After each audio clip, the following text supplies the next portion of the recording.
Hello everyone. In this episode, I'll be speaking with Scott Aaronson.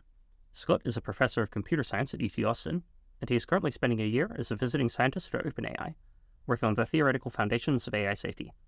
We'll be talking about his view of the field, as well as the work he's doing at OpenAI. For links to what we're discussing, you can check the description of this episode, and you can read the transcripts at axrp.net. Scott, welcome to Axrp. Thank you. Good to be here. Yeah, so you recently wrote this blog post about something you called reform AI alignment, and basically, I don't know, your take on AI alignment that's somewhat different from what you see as a traditional view or something.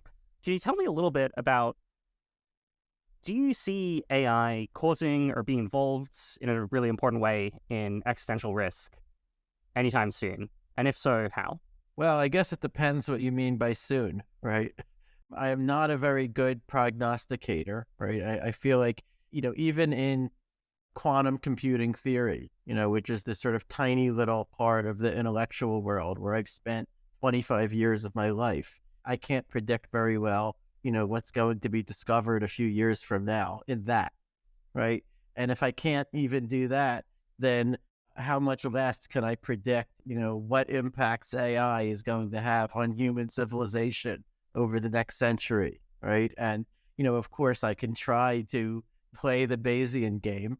I can try to, and I even will occasionally accept bets, if I feel really strongly about something, but, I'm also kind of a wuss. I'm a little bit risk averse, and I like to tell people, when they, whenever they ask me, how soon will AI take over the world or before that, it was more often how soon will we have a fault tolerant quantum computer, and they don't want all the considerations and the explanations that I can offer. They just want a number, right? And I like to tell them, look, if I were good at that kind of thing, I wouldn't be a professor. I would be an investor, and I would be a multi-billionaire, right? Okay. So I feel like probably, there are some people in the world, who can just consistently see what is coming in decades and get it right. I mean, there are, hedge funds that are consistently successful, not many, right? But I feel like the way that science has made progress for hundreds of years has not been to try to, prognosticate the whole shape of the future. It's been to look a little bit ahead, look at the problems, that we can see right now that could actually be solved.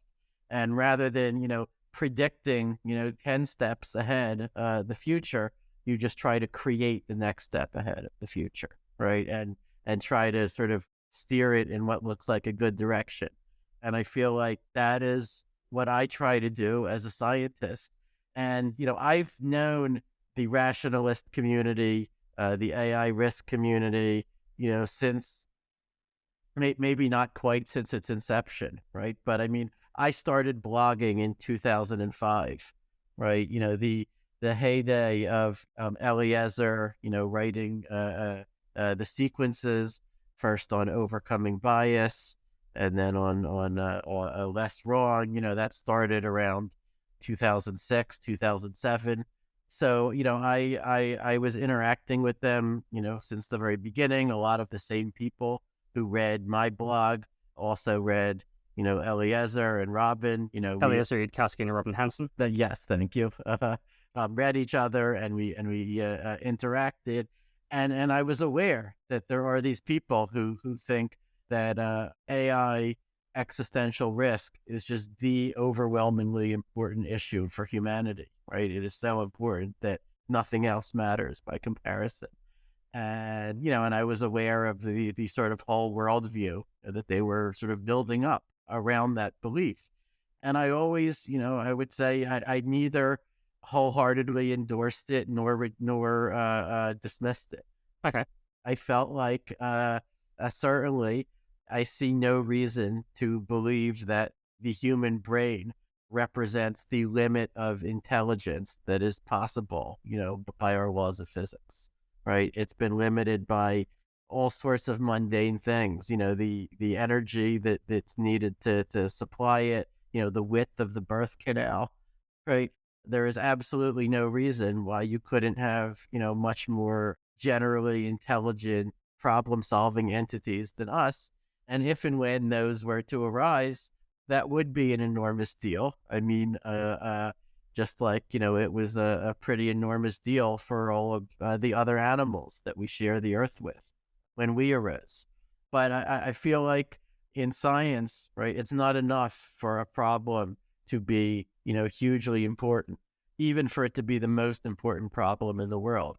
There has to be a research program. There has to be, some way to make progress on it. Okay. And what I saw for a long time when I sort of looked at, well, used to be called a Singularity Institute, and then MIRI, when I looked at what they were doing, what the people who talked about AI alignment were doing, it seemed like a lot of a priori philosophical thinking about almost a form of theology, and I don't say that sort of derisively, right? It's almost just inherent to the subject matter, right?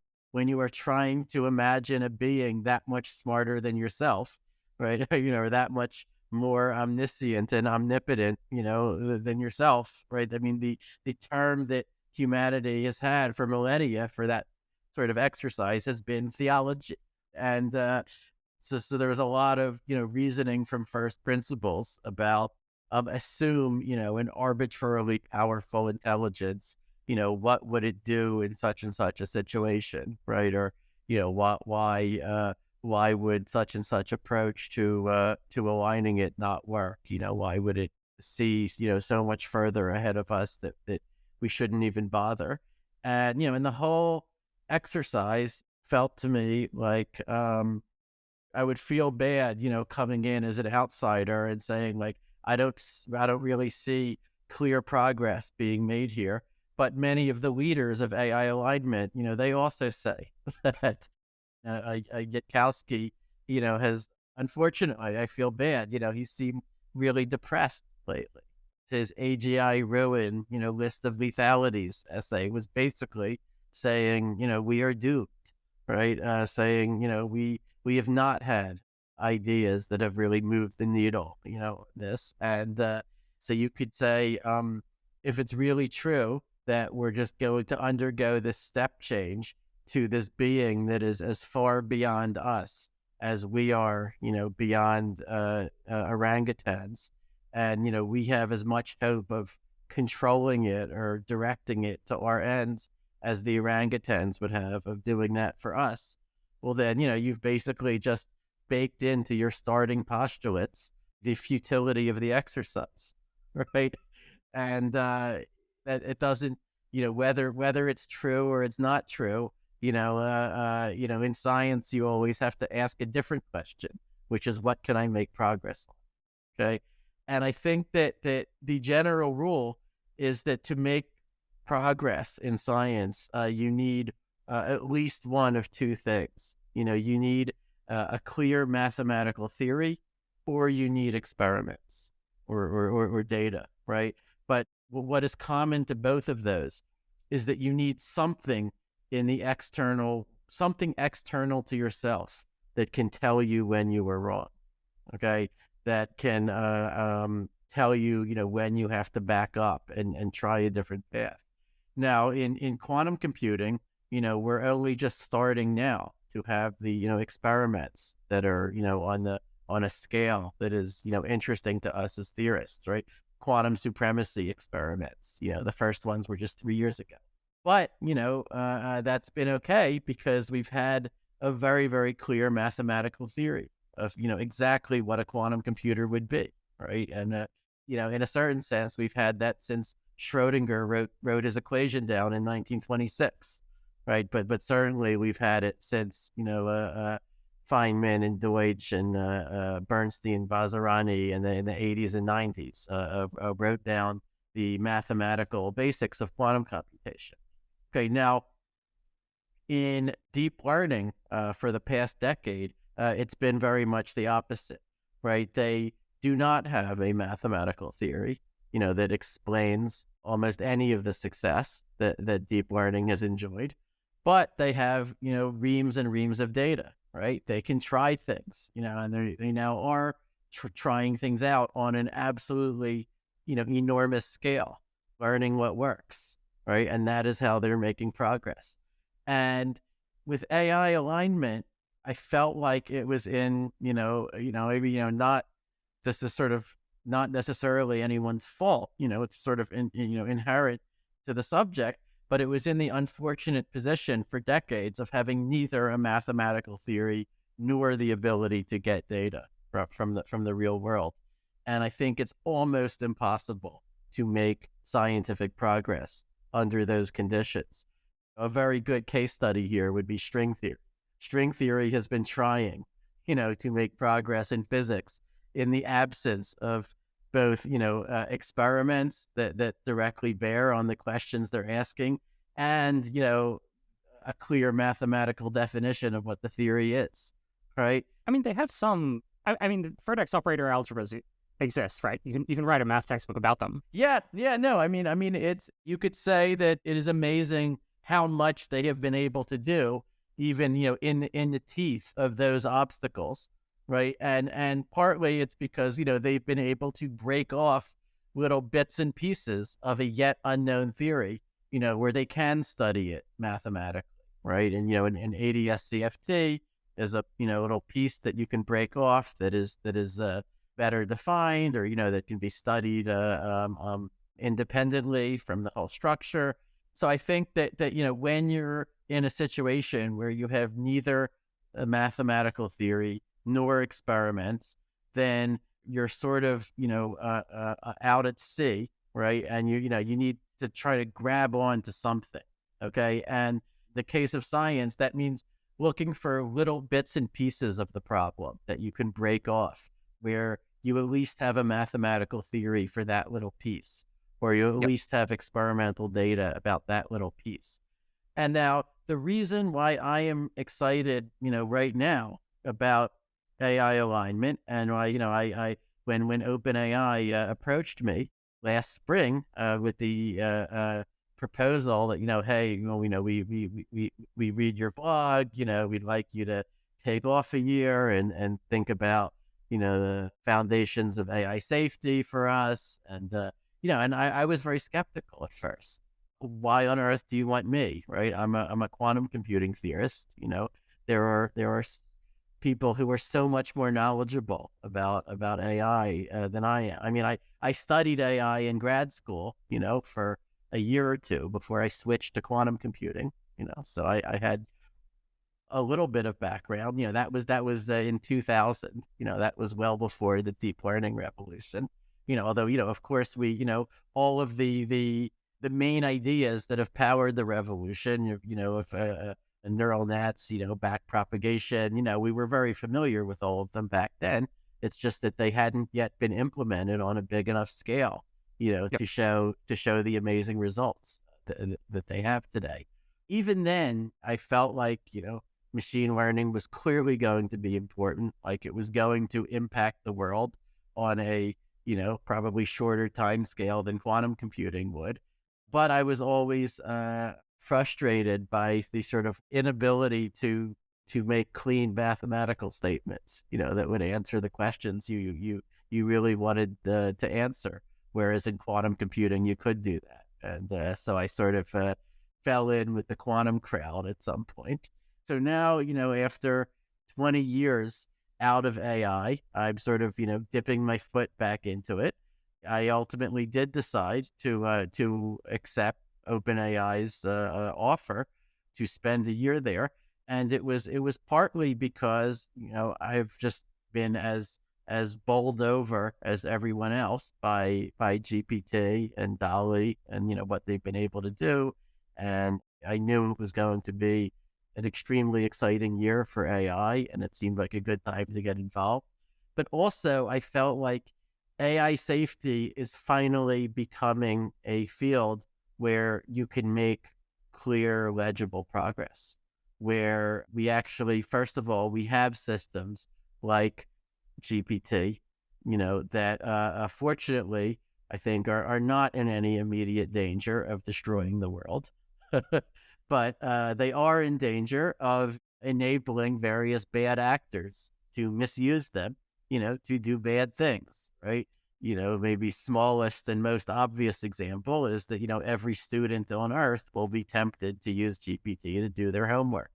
And, as an academic, I hear from, all of my fellow academics who are extremely concerned. But, also, I fully expect that, nation states, and corporations will be generating propaganda and, will be generating spam and hoaxes and all sorts of things like that, where, of course you could do all of that before, but having an entity like GPT, lets you scale it up so cheaply, right?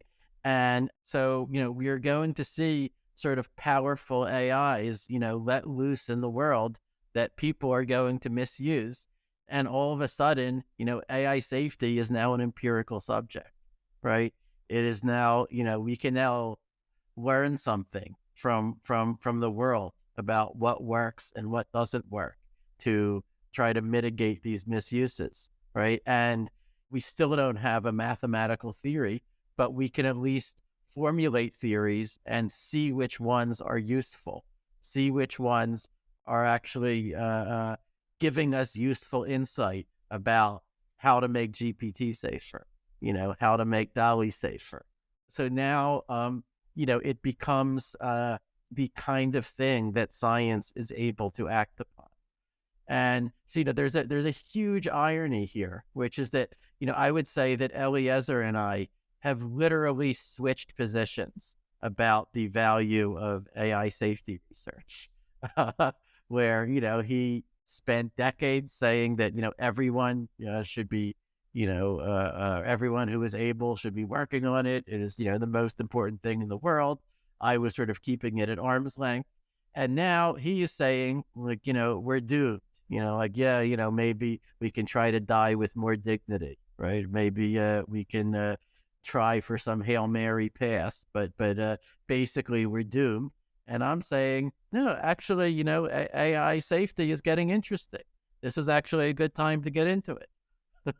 Yeah, we can get it more into your views. I will say, under my understanding of Eliezer, Yes. by like die with dignity, he does mean like try to solve the problem. Like he still is like into people trying to solve. Well, yes, because he says, even if it's just increasing a 0.001% chance of survival to a 0.002% chance, then, in his calculus, that is as worth doing as if both of the probabilities had been much, much larger, right? Yep. But, I think that many other people, who maybe lack that detachment would see how depressed he is about the whole matter and would just give up. Sure. Yeah. So am I right to kind of summarize that as you saying, look, this whole AI thing, it seems potentially like you can see ways it could become important in the near term, and there are like things you can see yourself working on and like making progress, and it's whether or not you think that has much to do with like, AI causing doom to everyone or something that's interesting enough to you that you're willing to like take a year to work on it. Is that roughly accurate? Yes. Well, I think that a thriving field of science, usually has the full range, right? It has like the sort of gigantic cosmic concerns, that you hope will, maybe be resolved in decades or centuries, right? But then it also has immediate problems that you can make progress on that are right on the horizon. And you can sort of see a line from the one to the other, right? Okay. I think this is a characteristic of every, really successful science, whether that's, physics, whether that's quantum computing, whether that's, the P versus NP problem, right? Yep. And I do have that feeling now about AI safety, right? That, Okay. there is the sort of the cosmic question of sort of where are we going as a civilization? And it is now, I think, completely clear that AI is going to be a huge part of that story, right? That doesn't mean that AI is going to convert us all into paper clips, right? But I think that hardly any informed person would dispute at this point, that the story of the 21st century, will in large part be a story of our relationship to AI that will become more and more powerful. Yeah.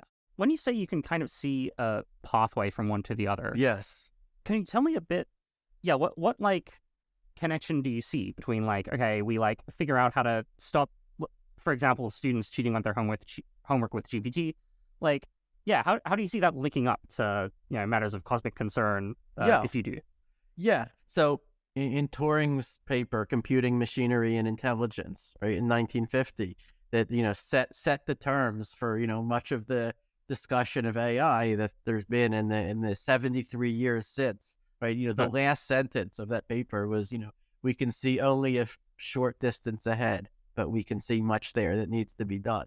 And so I feel like, a part of it is, and this is a point that the orthodox, alignment people make very, very clearly as well. But, you could say, if we cannot even figure out how to prevent GPT from dispensing bomb making advice, right? If we don't want it to do that, or from, endorsing, or seeming to endorse racist or sexist views, or helping people, look for, security vulnerabilities in code or things like that. If we can't even figure that out, then how on earth would we solve the much broader problem of, aligning a superhuman intelligence with our values, right? And so it's a lot like in theoretical computer science, let's say, right? People might ask, has there been any progress whatsoever towards solving the P versus NP problem,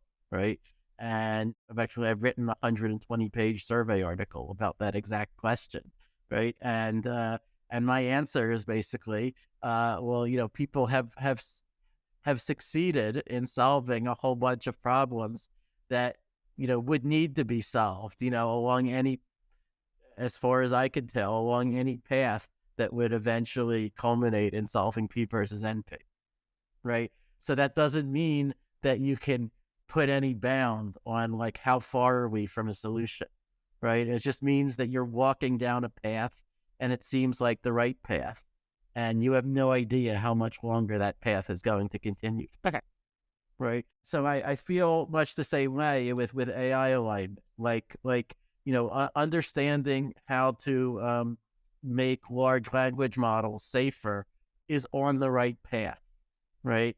You could say, if it is true at all that there is a line or a continuum from these things to a truly, existentially dangerous AI, right? Then, then there also ought to be a path from how to mitigate the dangers of these things to how to mitigate the dangers of that super AI, right? If there's no line, anyway, then maybe there's less to worry about in the first place, right? But I tend to think that no, actually, all sorts of progress is interlinked. GPT itself, builds on a lot of the progress of the past decades. It would not have existed without all of the, the GPUs, that we have now. Wouldn't have existed without all of the data that we now have on the internet, that we can use to train it. And, and of course, it wouldn't have existed without all of the progress in machine learning, that there's been over the past decade, such as the discovery of transformer models. Okay, so progress, even in not obviously related things, has sort of enabled GPT. And I think that tools like GPT, these are going to be stepping stones to, the next progress in AI. And I think that if we do get to AI that is just smarter than us across every domain, then, then we will be able to look back and see, Deep Blue, AlphaGo, Watson, GPT, Dolly, yes, these were all stepping stones along a certain logical path. okay. I wonder. Yeah, maybe this is closely related to what you were just talking about, but I think like one thing that people who are maybe skeptical of this kind of alignment research will say is like, well, the really scary problems show up in systems that look kind of different, right? So like systems that are smart enough to like anticipate, what you're trying to do, and potentially they can try to deceive you, or like systems that are trying to do some task that you like can't easily evaluate, right? I'm wondering like, so potentially your response to these criticisms is like, well, you got to start somewhere. or like it might be, maybe this isn't an issue, or like, there's deep links here. Yeah, well. Look, I think you've got to start somewhere. Is true as far as Okay. it goes, right? That is a true statement. Okay, but one can say a little bit more than that. Okay, Okay. one can say if there really were to be a FOOM scenario. Okay, so if there were to be this abrupt transition where we go from AIs such as GPT and Dolly, which seem, to most of us, they are not endangering, the physical survival of humanity, right? Whatever smaller dangers, they might present for, discourse on the internet or for things like that. If we were to just undergo a step change from an AI like that to AIs that are pretending to be like that, but that are secretly plotting against us and biding their time until they make their move, and once they make their move, then they just turn us all to goo in a matter of seconds, and it's just game over for humanity, and they rule the world, right? If it's that kind of thing, then I would tend to agree with Eliezer and with the other AI alignment people that, yeah, it sounds like we're doomed. Sounds like we should just give up, right? And that sounds like an impossible problem. Okay. What I find both more plausible and also more productive to work on is the scenario where, the ability to deceive, develops gradually, just like every other ability that we've seen, right? Okay. Where before you get an AI that is, plotting to make its one, move to take over the entire world, you get AIs that are trying to deceive us and doing a pretty bad job at it, right? Or, that are, succeed at deceiving one person, but not another person, right? And in some sense, we're already on that path. You can ask GPT to try to, be deceitful, right? And you can try to train it or few shot prompt it to be deceitful. Yep. And the results are often quite amusing, right? I don't know if you saw this example where GPT was asked to write a sorting program, but that secretly treats the number 5 Right. Yeah. differently from all the other numbers, but in a way that should not be obvious to someone inspecting the code, right? And what Yeah. it generates is code that has a condition, called not 5, right? Ugh. that actually is if the number is 5, right? So you could say that, like, in terms of its ability to deceive, AI has now reached parity with a preschooler, right, or something, and so now it gets interesting because now you could imagine AI that has the deceit ability of an elementary school student, and then how do we deal with that, right? But I mean, now there's some people might think that it's naive, to think that things are going to progress continuously in that way. But there is some empirical evidence that things do. I mean, if you look at the earlier iterations of GPT, they really struggled even just with the most basic arithmetic, or the most basic Yep. math problems, right? And now they do much better on those Yep. math problems, okay, and including like high school level word problems, okay, but they still struggle with college level math problems, okay? They still struggle with, math competition problems or, prove this interesting theorem, right? So it's very much, the kind of development that a human mathematician would go through.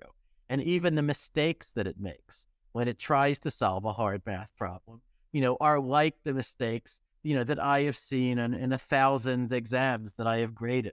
They are, like entirely familiar kinds of mistakes to me. Okay. Right down to the tone of sort of blithe self-confidence as it makes some completely unjustified step in a proof, Yep. right? Or as it produces the proof that you requested that there are only finitely many prime numbers, Yep. or whatever other false statement you ask it to prove, right? It is undergoing the same kinds of mistakes that a human student makes as they're learning, and you could even point its mistakes out to it, right? You can say like, but it seems like you divided by 0 in this step. And we're like, oh yeah, yes, you're right. Thank you for pointing that out. Right. And, it can correct its mistakes. Right. But, so I think that, we've now, for better or for worse, we've succeeded in building something that can learn in a way that is, not entirely dissimilar to how we learn. Okay. And, I think that it will be learning to deceive as it is learning other skills. And, we will be able to watch that happen. And so I don't find plausible this picture of AI that never even attempts to deceive until it makes its brilliant, 10-dimensional chess move to take over the world. Okay. And the relevance of this story is something like, look, AI will have like, kind of stumbling, like a little bit foolish deceit attempts earlier, and we'll basically work on it then, and we'll solve the problems like quick enough that when real deceit happens, we can. Yeah, I'm not at all saying to be complacent. Okay. First of all, I am now working on this, putting my money where my mouth is, right? But I would say, more generally, I am a worried person by nature.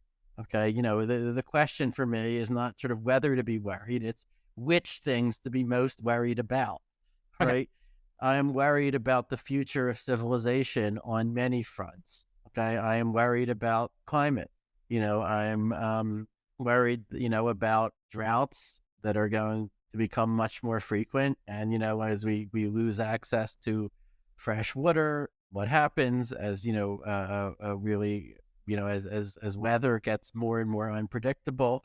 I am worried about the sort of resurgence of authoritarianism all over the world.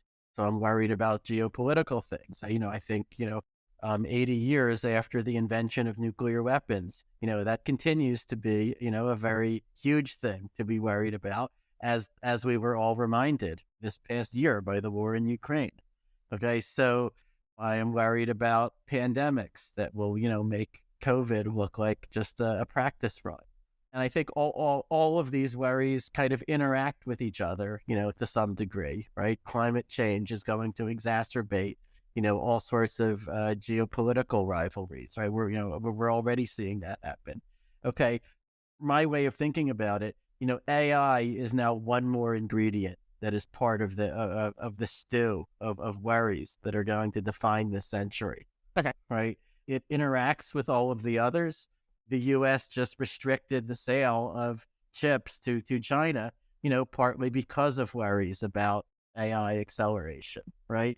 That might then, unfortunately spur China to get more aggressive toward Taiwan, right? So, the AI question can't be isolated from the, geopolitical questions, from all the broader questions about what's happening in civilization. And I'm completely convinced that AI will be part of, the story of, let's say, existential risks in the coming century, because it's going to be part of everything that's happening in civilization, right? If we come up with, cheap, wonderful solutions to climate change, AI is very likely to be a big enabler, right? To have been one, I should say. Sure. On the other hand, AI, is also, very likely to be used by malicious nation states, or, in some, both ways that we can currently foresee and ways that we can't. So for me, it's not that I'm not worried. It's that AI is just part of a whole stew of worries. It's not this like one uncaused cause, or, this one sort of single factor that just dominates over everything else. Yeah.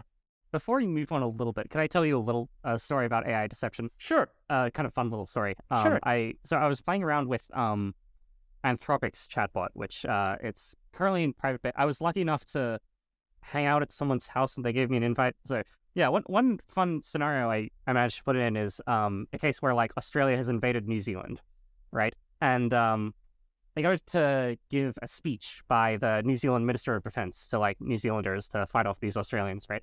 But I prompted it to generate a speech given by a defense minister of New Zealand who's actually an Australian spy. He's like planted there. And like first it'll give a speech that's like submit to your Australian overlords or something, and you have to tell it that it should be subtle or something. But it could like do something like like leave it to the authorities, don't take matters into your own hands, like it can say something that's like semi plausible that it could be like this actually like helps the Australian invaders. So it can do a little bit more than don't look here function in your code. Yeah. No, sure. I mean, look, the way that I think about GPT is, it is at this point, the world's greatest, or at least the world's most universal improv artist, right? Yeah, It yeah, wants to play any role that you tell it to play, right? And by the way, like if you look at the transcripts of Blake Lemoine with Lambda, right, that convinced him that it was sentient, right? yep, So I disagree with them, but I think that the error is a little bit more subtle than most people said it was, right? If you said those transcripts back in time, 30 years, I could easily imagine even, experts in AI saying, yeah, it looks like by 2022, general AI has been solved. And, I see no reason why not to ascribe consciousness to this thing. It's talking, with great detail and plausibility about, its internal experiences, and, it can answer follow-up questions about them and blah, blah, blah, right? yep, And sort of, the only reason why we know that that's wrong is that, you could have equally well asked Lambda to play the role of Spider-Man, right? Or to talk about its lack of sentience, yep, as an AI, and it would have been equally happy to do that, right? And, and so sort of, bringing in that knowledge from the outside, we can see, no, it's just acting a role, right? It's an AI that is playing the role of a different AI that has all of these, inner experiences, that gets lonely when people aren't interacting with it and so forth, and in reality, of course, when no one's interacting with it, the code isn't being executed. So yeah, but if you tell it to play the role of a New Zealand minister who is secretly an Australian spy, right? It will try, it will do the best that it can. I mean, you could say, what is missing is sort of the motivational system. What is missing is, the actual desire to, further the interests of Australia in its war against New Zealand, rather than, merely playing that role, or predicting what someone who was in that role would plausibly say, right? I think that these things clearly will become more agentic, right? In fact, in order for them to be really useful, right, to people in their day-to-day lives, they're going to have to become more agentic, right? GPT, I think has rightly, astonished the world, right? I mean, it took, Chat GPT being released, a few months ago, and it took, everyone being able to try it out for themselves, for them to have the sort of bowled over reaction that, many of us had a year or two or three ago. Okay, when we first saw these things. Okay, but the world has now caught up and had that reaction. But what we're only just starting to see now is people using GPT, in their day-to-day life to help them with tasks. I have a friend who tells me he is already using GPT to write recommendations. oh wow, I have, sometimes prompted it with, just problems I'm having in my life, and, asked it to brainstorm. It's very good for suggesting things that you might not have thought of. You usually, if you just want like reliable advice, then often you'll just Google. It's not actually that, it takes a little bit of thought to find the sort of real world uses, right now, where GPT will be more useful to you, let's say, than a Google search would be, right? My kids have greatly enjoyed, using GPT to continue their stories, right? So I think it's already an amazing thing for kids, and that's a hugely, there's just so much untapped potential there, to for entertaining and for educating kids. Okay, and I've seen that with my own eyes. But, in order for it to really be a day-to-day tool, it can't just be this chat window, right? It has to be able to do stuff such as go on the internet for you, right? Go, retrieve some documents, summarize them for you, right? I mean, right now, you're stuck doing that manually. It's like you can ask GPT, if you were to make a Google search about this question, what would you ask? And then you could make that search for it, and then you could tell it the results, and you can ask it to comment on them, right? And and you'll often get something very interesting. Okay, but that's obviously unwieldy. I Yep. expect that it may be hard to prognosticate about the next 50 years, right? Here is something to expect within the next year, right? That GPT and other language models will become more and more integrated with how we use the web, with all the other things that we do with our computers, right? I would personally love a tool where I could just highlight something in my web browser and just ask GPT to comment on it. But beyond that, you could unlock a lot of the near term usefulness. If you could just give it errands to do, give it tasks, email this person, and then read their response and then take some action depending on the result. Now, of course, so just driven by sheer economic obviousness, right? I expect that we're going to go in that direction, and that does worry me somewhat because Okay. now there's a lot more potential for deceit that actually has important effects and for dangerousness. On the other hand, the positive side is that there's also potential for learning things about what do agentic AIs that are trying to deceive someone actually look like and what works to defend against. Sure. I sometimes think about AI safety, in terms of the analogy that when you have a really old shower head, right, and the water is freezing cold, and you just want to turn it to get to make the water hot, and not, you turn it and nothing's happening, right? And the danger is, well, if you turn it too fast, it could go from freezing to scalding, and that's what you're trying to avoid, right? You need to turn the shower head enough that you can feel some heat, right? Because otherwise you're just not getting any feedback from the Yeah. Yeah. system about, how much should you be turning it? What's the right? If you don't get any feedback, then it's going to make you just keep turning it more and more, right? But, when you do start getting that feedback, then you have to moderate the speed, and then you have to, you have to be learning from what you see and not just blindly continuing to turn. Okay. Yeah. So another thing you wrote about in one of these blog posts is this idea of something like a democratic spirit or public accountability in the use of AI. Can you tell me a little bit about to the extent I don't know Yeah. exactly how developed your views is on that, but yeah, tell me what you think. Yeah. I mean, these are conversations that a lot of people are having right now about, well, what does AI governance look like? But I think I do see democracy, as a terrible form of, human organization, except for all of the alternatives that have been tried. I am scared, as I think many people are, by, someone unilaterally deciding, what goals, AI should have, what values it ought to pursue. I think the worry there is sufficiently obvious, to many people that it doesn't even need to be spelled out, right? But I would say that one of the things that caused me to stay at arm's length from the orthodox, AI alignment community, for as long as I did, sort of besides the sort of a priori or, sort of philosophical, nature of the enterprise, was the sort of the constant emphasis on secrecy, on, that there's going to be this sort of elite of rational people who really get it, who are going to, just have to get this right, and they should not be publishing their progress, right?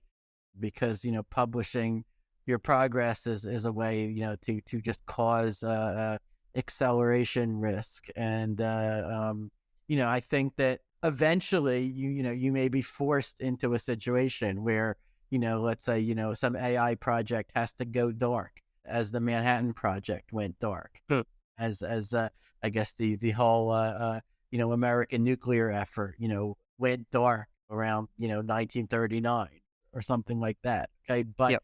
I think that it is desirable to delay that for as long as possible, because the experience of science has been that secrecy is incredibly dangerous, right? Secrecy is something that allows, bad ideas and wrong assumptions to fester without any possibility of correcting them.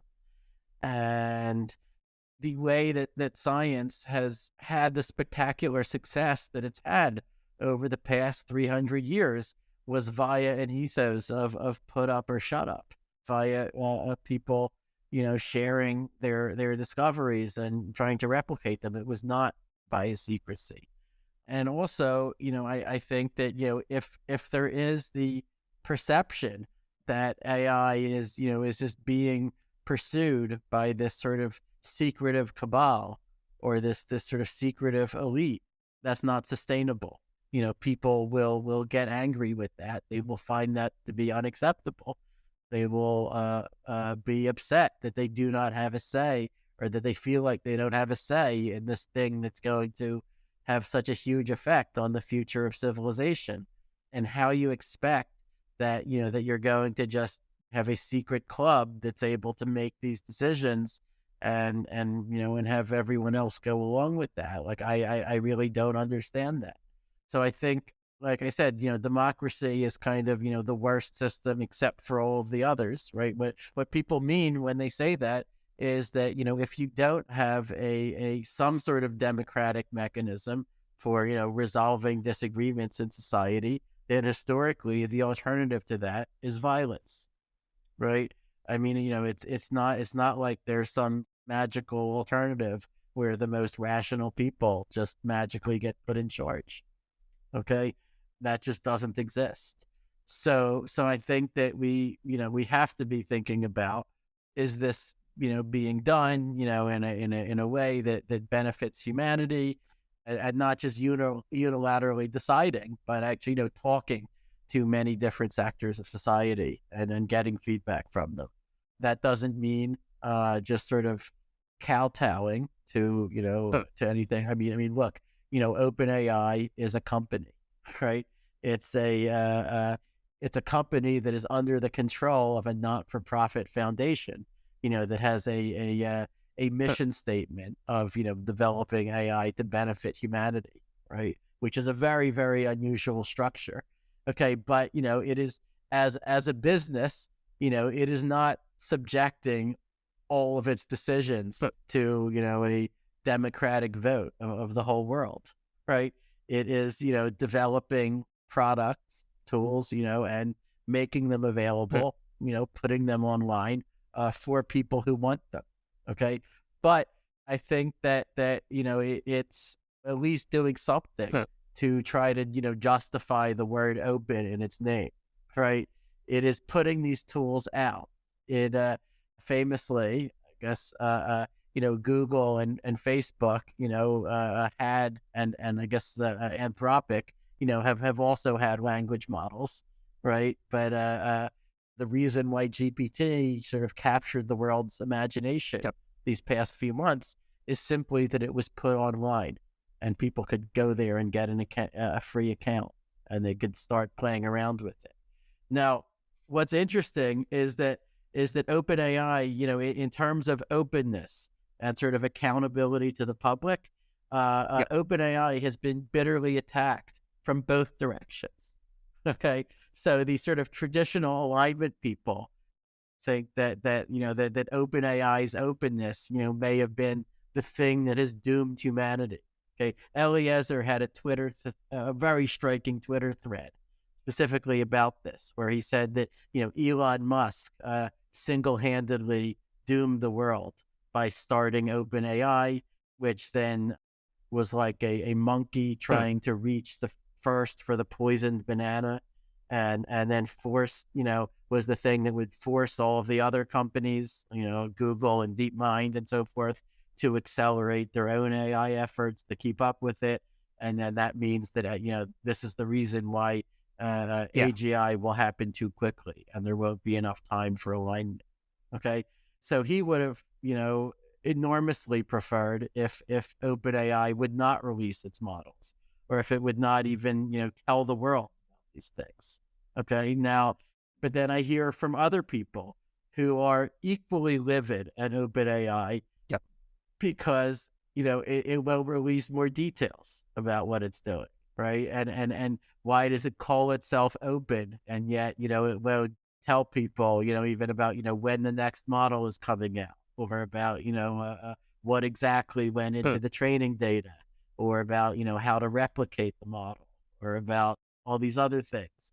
Right. So I think that OpenAI is trying to, strike a really difficult balance here. Right. There are people who want it to be more accountable and more open, Yep. and there are people who want it to be less accountable and less open, right? With the AI alignment, purists kind of, ironically being more in the latter camp. But I personally, even just strictly from an AI safety perspective, I think that I am on balance, if tools like GPT are going to be possible now, which they are, if they're going to exist, and it seems inevitable that they will, then I would much, much rather that the world know about them than that it doesn't. I would much rather that the whole world sees what is now possible, so that it has some lead time to Okay. to maybe respond to the next things that are coming, right? So that, we can start thinking about what are the policy responses, right? Or what are, whether that means, restricting the sale of GPUs to China, as we're now doing, right? Or, whether that means preparing for a future of education, in which these tools exist and can do just about any homework assignment. I would rather that the world know what's possible, so that people can be spurred into the mindset where it could at least be possible to take policy steps in the future should those steps be needed. So I see there as being some tension. So on the one hand, like if AI research is like relatively open and people can see what it's doing, Mhm. so one effect of that is that people can kind of see what's going on and maybe they can make more informed governance demands or something, which I see you talking about here. There's also a tension where, like, if everybody could make a nuclear weapon, it would be very hard to govern them democratically, right? Because anybody Indeed. could just do it, right? So Yes. I'm wondering, at what point would you advise, like, I don't know, OpenAI or other organizations to stop publishing stuff? Or what kind of work would you encourage them to not talk about? I think I would want to see like a clear line to someone actually being in danger. Okay. Right. I mean, so I think, as long as it's sort of abstract kind of, civilization level worries of, this is just sort of increasing, AGI acceleration risk, in general, then I think that it would be very, very hard to have inaction as an equilibrium, right? If whatever OpenAI doesn't do, Facebook will do, Huh. Google will do, the Chinese government will do, right? Someone will do, or stability, or we already saw, Dolly had this, when it was released, had this sort of very elaborate system of refusals, Yep. for drawing porn, or images of violence, images of the Prophet Muhammad. Huh. And of course, people knew at the time that, okay, it's only a matter of time until someone makes a different image model that doesn't have those restrictions. Hey, as it turned out, that time was like 2 or 3 months, right? And then Stable Diffusion came out, right? And, and people can use it to do all of those things. So I think that it's certainly true that, like any AI mitigation, any AI safety mitigation that anyone can think of, is only as good as, the AI creators' willingness to deploy it, right? And, in a world where anyone can just train up their own ML model, without the restrictions or the watermarking or the backdoors or any of the other cool stuff that I'm thinking about this year, right? If anyone other than OpenAI can just train up their own model without putting any of that stuff into it, then, what's the point, right? So, there's a couple of answers to that question, right? One is that as long as, you can hope, okay, so, as I said, we can only see a short distance ahead, right? So, in the near future, you can hope that because of the enormous cost of training these models, right, which is now in just the hundreds of millions of dollars just for the electricity to, run all of the GPUs, right, and which will soon be in the billions of dollars. Okay, just because of those capital costs, you can hope that the state-of-the-art models will be only under the control of a few players, which of course is bad from some perspectives, right? From the, perspective of democratic input and so on. But, if you actually want a chance that your safety mitigations will be deployed, will become an industry standard, then it's good from that standpoint, right? Like if there's only 3 companies that have state-of-the-art language models, and if we can figure out how to do, really good watermarking so that you can always trace when something came from an AI, then all we need to do is convince those 3 companies, to employ watermarking. But, now, of course, this is only a temporary solution, right? What will happen in practice is that, even if those 3 companies remain ahead of everyone else, even if everyone else is like, 3 or 4 years behind them, by 2027, 3 or 4 years behind will mean, the models of 2023 or 2024, right? Which are already quite amazing, right? And so people will have those, those not quite as good, but still very good models. Okay. And because they can run them on their own computers and they can code them themselves, they won't have to put any safety mitigations in, right? They'll be able to do what they want. Okay. But now, as long as what they want is to generate, deep fake porn or to, generate, offensive images, right? I am willing to, live with that world. If the alternative is like an authoritarian crackdown where we stop people from, doing what they want to do with their own computers, right? Once you can see harm to actual people, like, someone being killed, someone being targeted because of, AI, then I think, it's both morally justified and politically feasible to do something much stronger than that, to start, restricting the use of these tools. All right. So now, of course, all of this only makes sense in a world where when AI does start causing harm, the harm is not that it immediately destroys the human race. Right. But I don't believe that.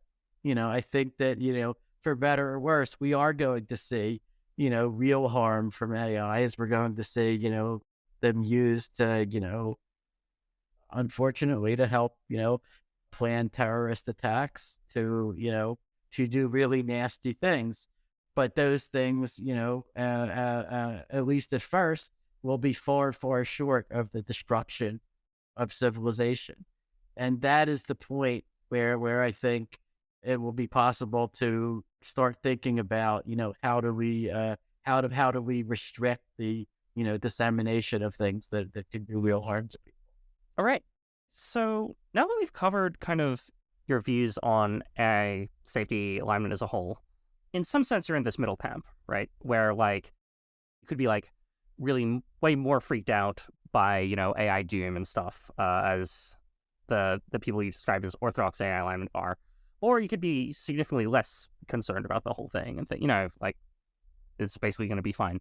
I'm wondering, what could you see that would change your views either way on that?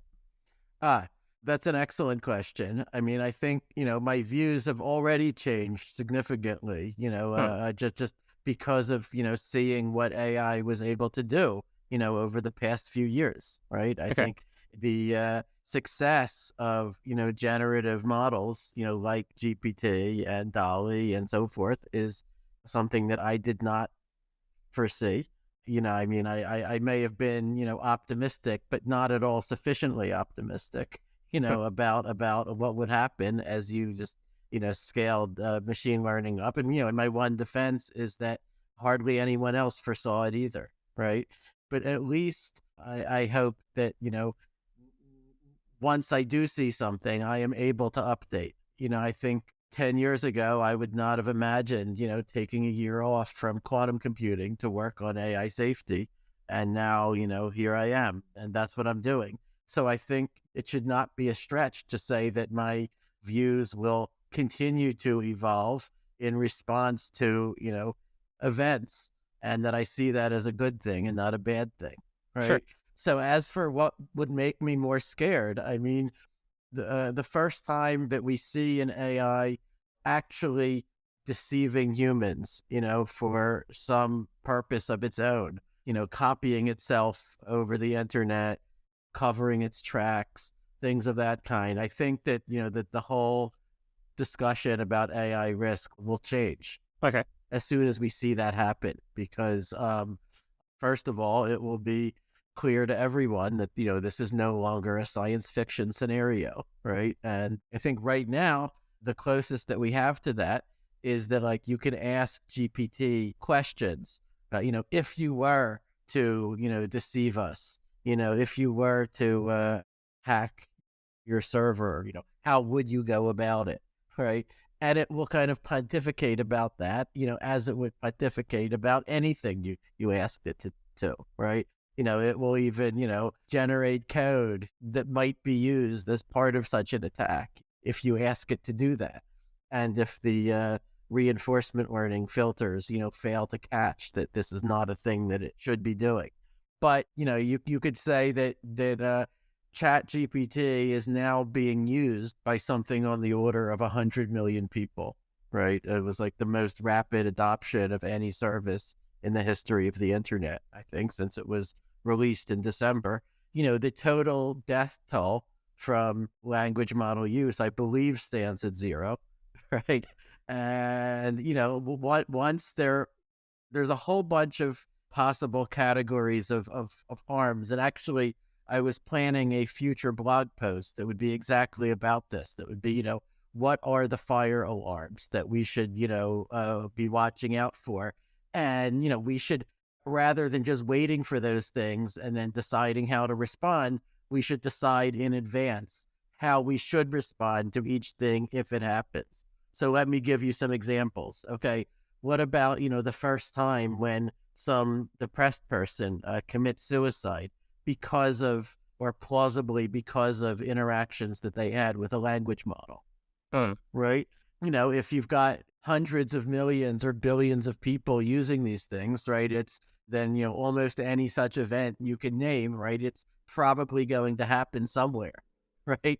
I mean, I even think, depending on how you categorize because of a language model, like, are you familiar with Replica, the company? Yes, yes, yes, I am. Yeah. So for listeners who aren't, yeah, They used to use GPT, but they don't anymore. It's the virtual girlfriend. yeah, basically the virtual girlfriend, and they made the girlfriends less amenable to erotic talk, let's say. Yes, yes. And like, I don't know, it seems like I remember seeing posts on the subreddit. People were like really, really distraught by that. And I don't know how large their user base is, but Right. So ironically, here the depression was not because of releasing the AI as much as it was because of taking away the AI that was previously there, yeah, right? yeah, And that people had come to depend on, right? Which is, which of course, over dependence on AI, is another issue that you could worry about, right? yeah, yeah. People who, use it to completely replace normal human interaction, and then maybe, they lash out or they self-harm or they attempt suicide if and when that is taken away from them, right? Like what will be the degree of responsibility that language model creators bear for that, and what can they do to ameliorate that? Those are issues that one can see on the horizon. Every time that someone is harmed because of the internet, because of cyberbullying or online stalking, we don't like lay it at the feet of Vince Cerf or, of the creators of the internet, right? We don't say it was their responsibility because, this is a gigantic medium that is used by billions of people for all kinds of things, right? And it's possible that once language models just become integrated into the fabric of everyday life, we will, they won't be quite as exotic, and, we will take the bad along with the good, right? We will say that, okay, these things can happen, just like for better or worse, we tolerate tens of thousands of road deaths every year in order to have our transportation system. But that's a perfect example of the sort of thing that I think, it would be profitable for people to think right now about how they're going to respond when it happens. Other examples, the use of language models to, help someone execute a terrorist attack, okay, to, help someone commit a mass shooting, or, quote unquote, milder things than that, right, to generate lots of hate speech that someone is going to use to, actually target vulnerable people. So, there's a whole bunch of categories of potential misuse, right, that you could imagine growing, and we don't know yet. I mean, 5 years ago, did people foresee how things were going to play out with Chat GPT and with Sydney and with, Sydney having to be lobotomized because of it, gaslighting people or confessing his love for people or things like that, right? I think people had lots and lots of visions, about AI, right? But, the reality, doesn't quite match any of those visions, right? And I think that, when we start to see AI causing real harm in the world, it will likewise, not perfectly match, any of the visions that we've made up, right? Yep. It'll still be good to do some planning in advance. But I think that as we see those things happen, my views will evolve to match the reality. At least I hope they will. Sure. And now I think what you were really asking is like, is there something that would make me switch to let's say the Yudkowskian camp, right? Of, Kind of, doom yeah. is, yeah. And so here's something that I was just thinking about, the other day. Like, suppose that we had a metric, on which we could score an AI, and, we could see that, smarter AIs or smarter humans for that matter were, noticeably getting better scores on this metric. And we could still score the metric even at a superhuman level. We could still recognize, answers that were better than what any human on Earth would be able to produce. Yep. But then there are, even higher scores on this metric that we would regard as dangerous. We would say anything that intelligent, could probably figure out how to plot against us or whatever, right? Is there any metric like that? Well, maybe open math problems, right? Where like you could take like all of the problems that Paul Erdős offered money for solutions to, right? The ones that have been solved, the ones that still haven't been solved. You could take the Riemann hypothesis, P versus NP.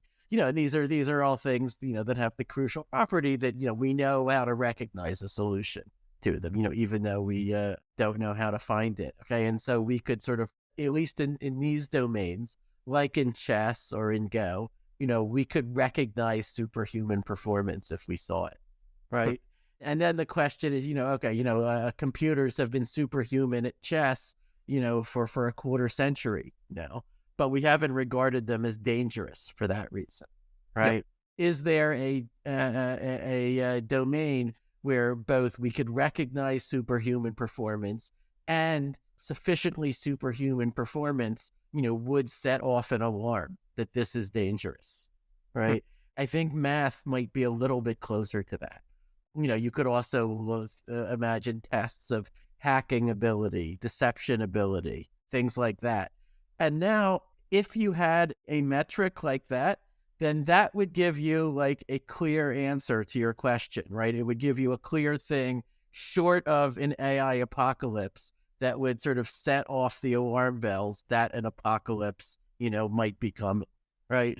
Or that, that we should slam on the brakes, right? That now we really, really have to start worrying about this, even though, we previously weren't sure that we did, right? Because when we think about scaling, just scaling machine learning further and further, there are a couple of different things that can happen to, its performance on various metrics, right?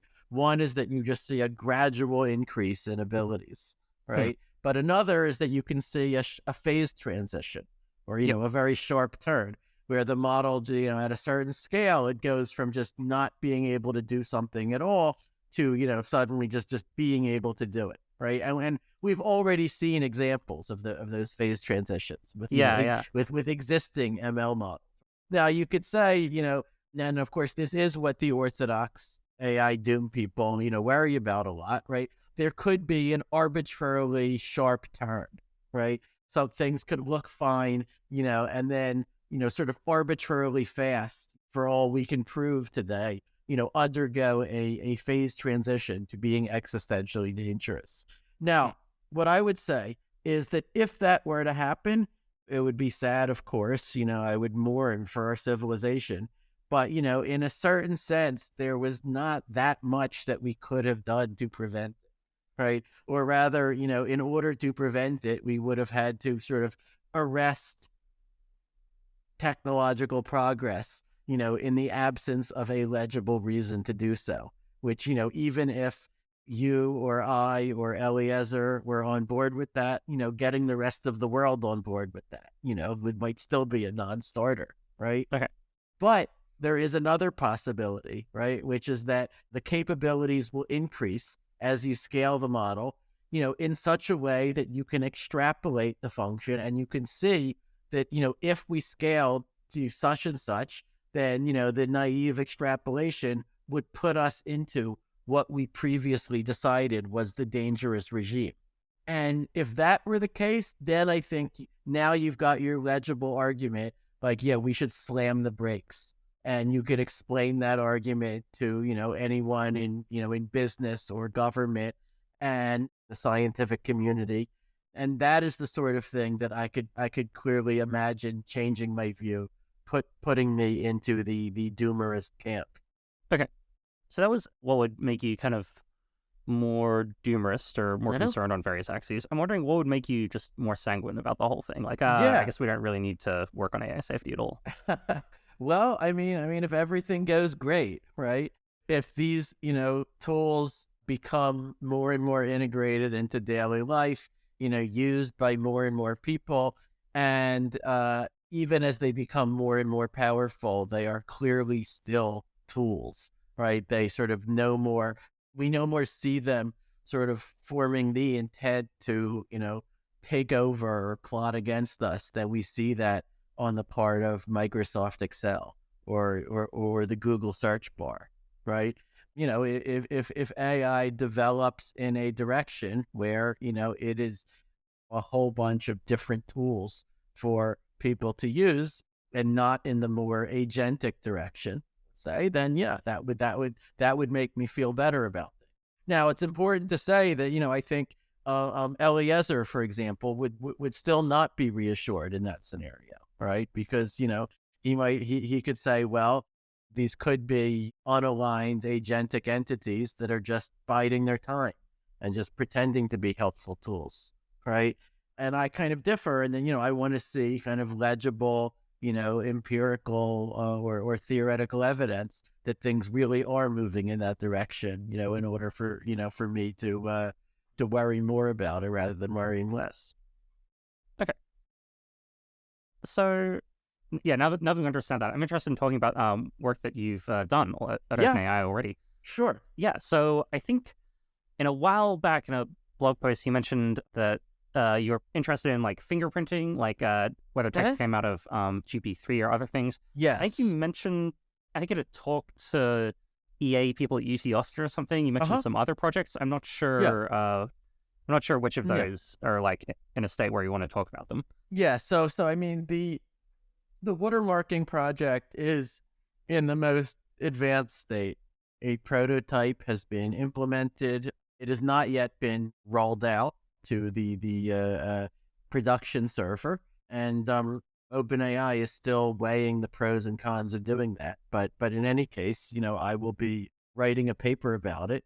In the Okay, meantime, while I'm working on the paper, people have independently rediscovered some of the same ideas, which is encouraging to me in a way, right? I mean, these are natural ideas, right? These are things that people were going to come up with. So in any case, I feel like I might as well talk about them. sure. So okay, so basically, this past summer I was casting around for what on earth a theoretical computer scientist could possibly contribute to AI safety, right? That doesn't seem to have axioms that everyone agrees on, or any clear way to define mathematically even what the goal is, any of the usual things that algorithms and computational complexity theory need to operate, right? But then at some point I had this aha moment over the summer, partly inspired by very very dedicated troll and clever trolls on my blog, who were like impersonating all sorts of people very convincingly. And I thought, like, wow, GPT is really going to make this a lot easier, won't it? Right? It's really going to enable a lot of people, either to impersonate someone to in order to incriminate them, or to mass generate propaganda, or spam, very personalized spam, or more prosaically, it will let every student cheat on their term paper, right? And all of these categories of misuse, they all depend on somehow concealing GPT's involvement with something, right? Yep. Producing text and not disclosing that it was bot generated, right? And wouldn't it be great if we had a way to make that harder? If we could turn the tables and use CS tools to figure out, which text came from GPT and which did not. And, now, like in AI safety, in AI alignment, people are often trying to look decades into the future, right? They're trying to, talk about, what will the world look like in 2040 or 2050, or at least what are your Bayesian, probabilities for the different scenarios. And I've never felt confident to do that, regardless of whether other people are. Like, I just don't especially have that skill. In this instance of, foreseeing this class of misuses of GPT, I feel proud of myself that I was at least able to see about 3 months into the future. It's hard for the Because best of us. right, and this is about the limit of my foresight, right? Because I started sort of banging the drum about these issues internally, and I came up with a scheme for watermarking GPT outputs. Thought about all the issues there, about the alternatives to watermarking. Got people at OpenAI talking about that, and then in December, ChatGPT was released, right? And then suddenly the world woke up to sort of what is now possible, right? Yep. As they somehow hadn't for the past year or two, and suddenly every magazine and newspaper was running an article about the exact problem that I had been working on, right? Which is how do you detect which text came from GPT?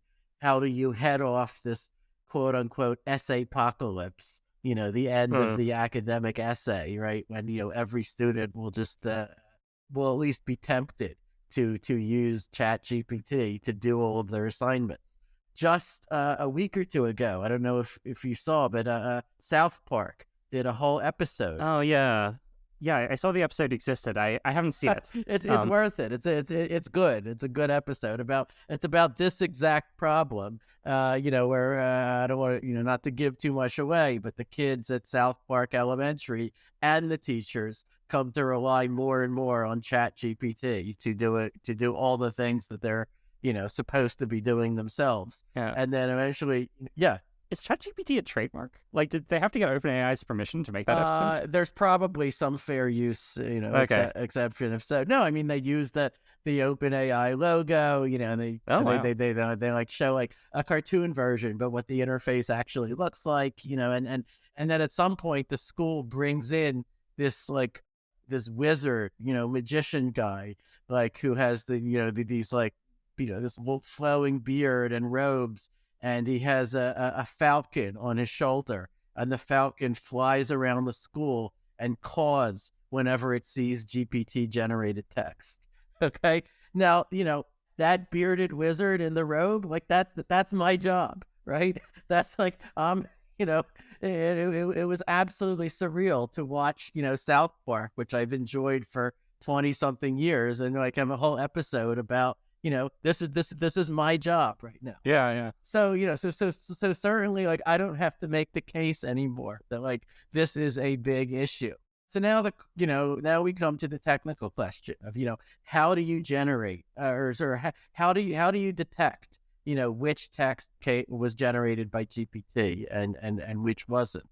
So, there's a few ideas that you might have, right? One is, to just have, as long as, everything goes through OpenAI servers, then OpenAI could just log everything, right? Yep. And then, it could just consult the logs. Okay. Now, the obvious problem is that it's very hard to do that in a way where you're giving users, sufficient assurance that their privacy will be protected, right? You can say, oh, like we're not going to just let anyone browse, the logs. We're just going to answer, was this text previously generated by GPT or was it not? Okay, but, then a clever person might be able to exploit that ability to learn things about what other people had been using GPT to do. That's one issue. There are other issues. I mean, one thing that comes to my mind is like, websites, like when I log into a website, I type in my email address usually and then a password, and they can kind of check if the password I type is the same as the password they have stored through the magic of hash functions and salt and stuff. That's right. But I guess the problem is like you want to be able to check for subsets. Like if GPT writes like 3 paragraphs and I take out one, you probably can't hash the whole 3 and have exactly work. Right, because people are going to take GPT generated text and make little modifications to it, and you still like to detect that it mostly came from GPT. So now you're talking about looking for snippets, that are in common, right? And now you're starting to, reveal information about, how others were using it. So I think that, I do personally think that, the interactions should be logged. I think that, for safety purposes. I think that if, GPT were used to commit a crime, and law enforcement had to get involved, then, it's probably better if you can ultimately go to the logs and, have some ground truth of the matter, although even that is far from a universal position, right? Now, a second approach you could imagine is just treat the problem of distinguishing human text from AI-generated text as yet another AI problem. So just train a classifier to distinguish the two. Now, this has been tried. There was actually an undergraduate at Princeton named Edward Tien who released a tool called GPT-0 for, trying to tell whether text is bot generated or not. I think his server crashed because of the number of like teachers wanting to use this tool. I think it's back up now. So at OpenAI, we released our own discriminator tool, which is called Detect GPT, a couple of months ago. Okay, now these things are better than chance. but they are very, very far from being perfectly reliable, right? Yep. Like people were having fun with it, that finding that like the American Declaration of Independence or Shakespeare or so on, I may think have some been portions of the Bible. yeah, some portions of the Bible, yeah, may have been bot generated according to these models. No surprise that they make some errors, especially with kind of antiquated English, or English that's Yeah. different from what they usually see. But one fundamental problem here is that you could say the whole purpose of a language model is to predict what a human would write, what a human would say in this situation. And Yep. which means that as the language models get better and better, you would expect the same discriminator model to get worse and worse, Yep. right? Which means that you would have to constantly improve the discriminator models just to stay in place, right? It would be an endless cat and mouse game. That brings me to the third idea, which is statistical watermarking. Okay, so now in this third approach, unlike with the first two, we would slightly modify the way that GPT itself generates tokens. Okay, we would do that in a way that is undetectable, to any ordinary user, right? So it looks just the same as before. Okay, but secretly, we are inserting a pseudo-random signal, which could then later be detected, at least by anyone who knew the key. We are, pseudo-randomly biasing, our choice of which token to generate next when there are multiple plausible continuations, right? In such a way that, we are systematically favoring certain n-grams. It means like certain strings of n, consecutive tokens that then by later doing a calculation, that sums some score over all of those n-grams, we can then see that watermark was inserted, let's say with 99.9% confidence or something like that. So there are a few ways that you could go about this, right? The simplest way might be to, we can use the fact, of course, that GPT at its core is a probabilistic model, right? Yep. So it's taking, as input the context, so like a sequence of previous tokens, up to 2048, let's say, in Yep. the public models, and then it is generating as output a probability distribution over the next token. And normally, if the temperature is set to 1, then what you do next is just sample the next token according to that distribution, Yep. and then continue from there, right? But you can do other things instead, right? Already with GPT as it is now, you can, for example, set the temperature to 0.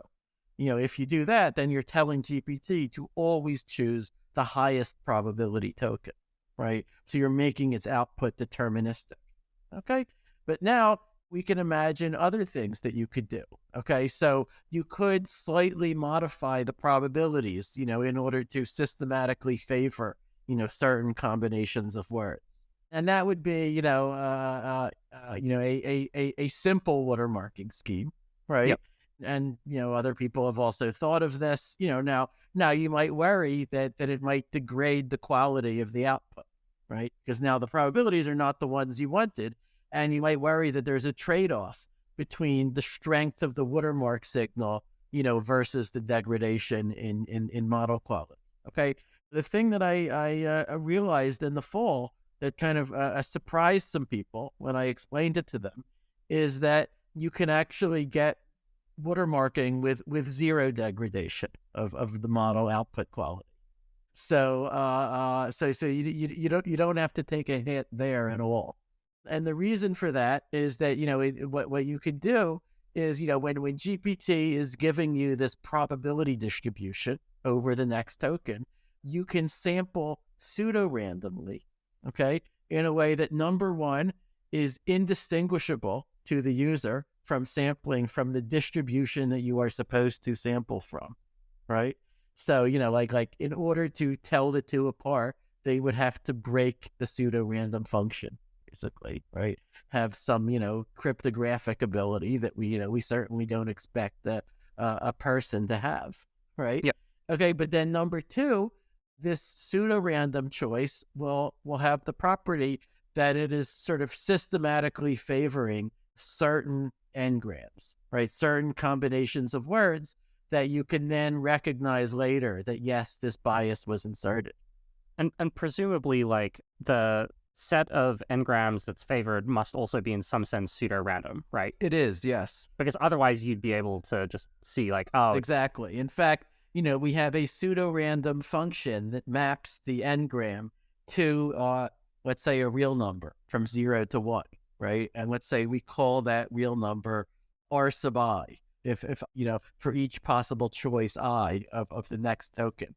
And then let's say that GPT has told us that the ith token should be chosen with probability p sub I. Yep. Right?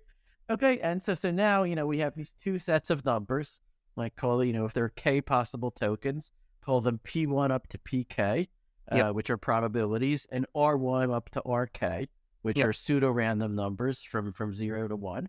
And now, we just want a rule for which token to pick, okay? And now it's actually a calculus problem, okay? Huh. We can sort of write down the properties we want and then work backwards to find a rule that would give us those properties. And the right rule turns out to be so simple that I can just tell it to you right now. Okay? Oh, excellent. What you want to do is you will want to always choose the token I that maximizes r sub I to the 1 over p sub I power. Huh.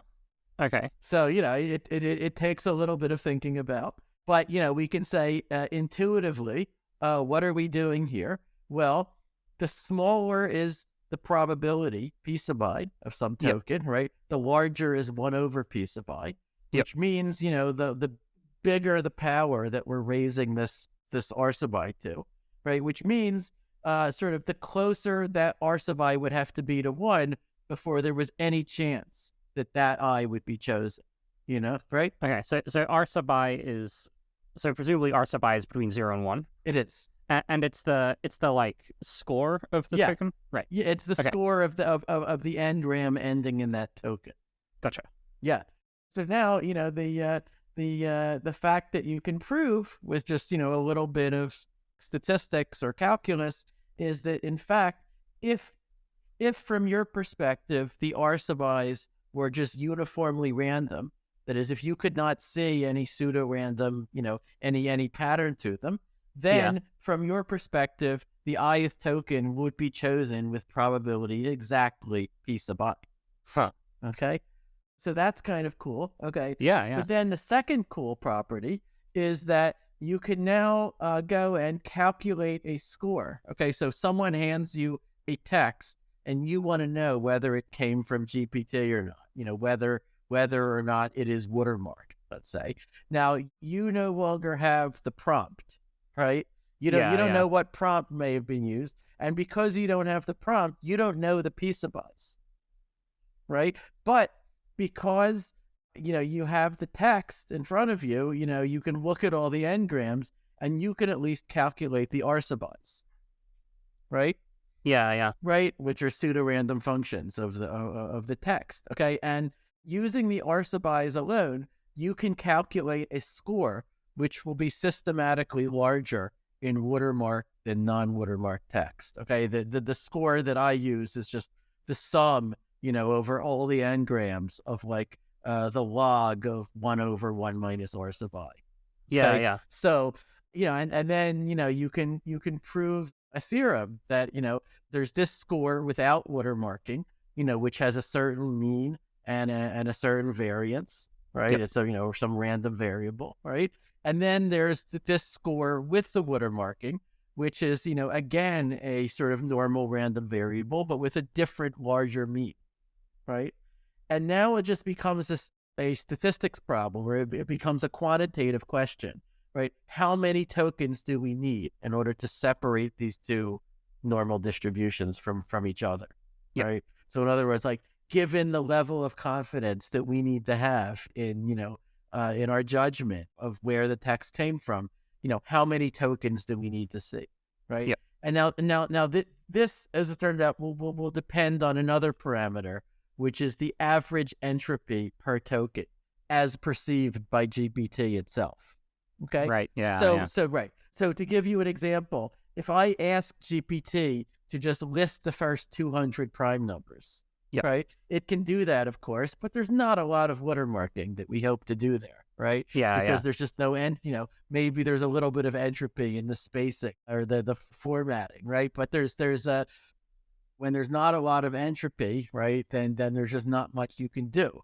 And sometimes, the distribution generated by GPT will be nearly a point distribution. Okay, if I say the ball rolls down okay, it's now more than 99% confident that the next word is hill.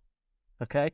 But, there are many other cases where it's sort of more or less equally balanced between several alternatives, right? And so now the theorem that I prove says that suppose that the average entropy per token is delta, let's say, and suppose that, I would like a probability. I would like to get the right answer, where did the text come from, and be wrong with probability at most alpha. Then the number of tokens that I need to see grows like 1 over delta squared. So 1 over the average entropy squared times the log of 1 over alpha. So basically it grows inverse quadratically with the average entropy, and it grows logarithmically with how much confidence I need. Okay. Now, you can see why, I kind of like this because, now we have a clean computer science problem, right? Yeah. Yeah. It is not like, looking inside of a language model to understand what it is doing, right? Which, is hugely important, but is, almost entirely empirical, right? Here we can actually prove something, right? We don't need to understand what the language model is doing. We are just sort of taking GPT and putting it inside of this cryptographic wrapper, or this cryptographic box, as it were, and now we can prove certain things about that box. Okay. Yep. Now there are still various questions here. Like, will the average entropy be suitable, right? And will the constants be favorable, and so forth. Yeah. Yeah. I've worked with an engineer at OpenAI named Hendrik Kirchner, and he's actually implemented a prototype of the system, and it seems to work very well. Okay. Okay, Cool. so now I should say the scheme that we've come up with is robust against any attacker who would use GPT to generate something and then make some local modifications to it, like Yep. insert some words, delete some words, reorder some paragraphs, right? Because the score is just a sum over n-grams, right? Yeah. Yeah. As long as you preserve a large fraction of the n-grams, then you're still good, right? There are even more sophisticated things you can do. You could have multiple watermarks. Okay, you could have if you want your text to not be completely deterministic, you could sort of blend watermarking with the normal GPT generation, right? And then you have some true randomness, but you also have some, a smaller but still present watermark, right? Yeah. I mean, you could imagine just like half of the Yeah, n-grams are like truly random, and half of the n-grams are done by this scheme. exactly. Yeah. Now, what I don't know how to defend against is, for example, someone could ask GPT to write their term paper in French and then stick it into Google Translate, Yep. right? And then the thing that they're turning in is a completely different from the thing that was watermarked, right? Yep. Or they could use a different, weaker language model to paraphrase the output of the first model, right? Yep. And I think, it's an extremely interesting question. Can you get around those sorts of attacks? Like, you might have to watermark at the sort of conceptual level, sort of give GPT a style that it sort of can't help but use, and that even survives translation from one language to another. But, that even if you could do such a thing, would you want to, right? Would you want GPT to be just chained to one particular, way of writing, right? So there are a lot of very interesting research questions about, how do you get around these kinds of attacks, right? And actually, it's funny because people have sort of asked me things where, like I know what they really mean to say is like, you've been at this job for 7 or 8 months already. So like, have you solved AI alignment yet? Yeah. Have you figured out how to make an AI love humanity? And like, what I want to say to them is like, I could probably spend 5 or 10 years just on this watermarking problem and still not solve that, and still not fully solve that, right? But at least we've been able to take a step forward here. Yeah.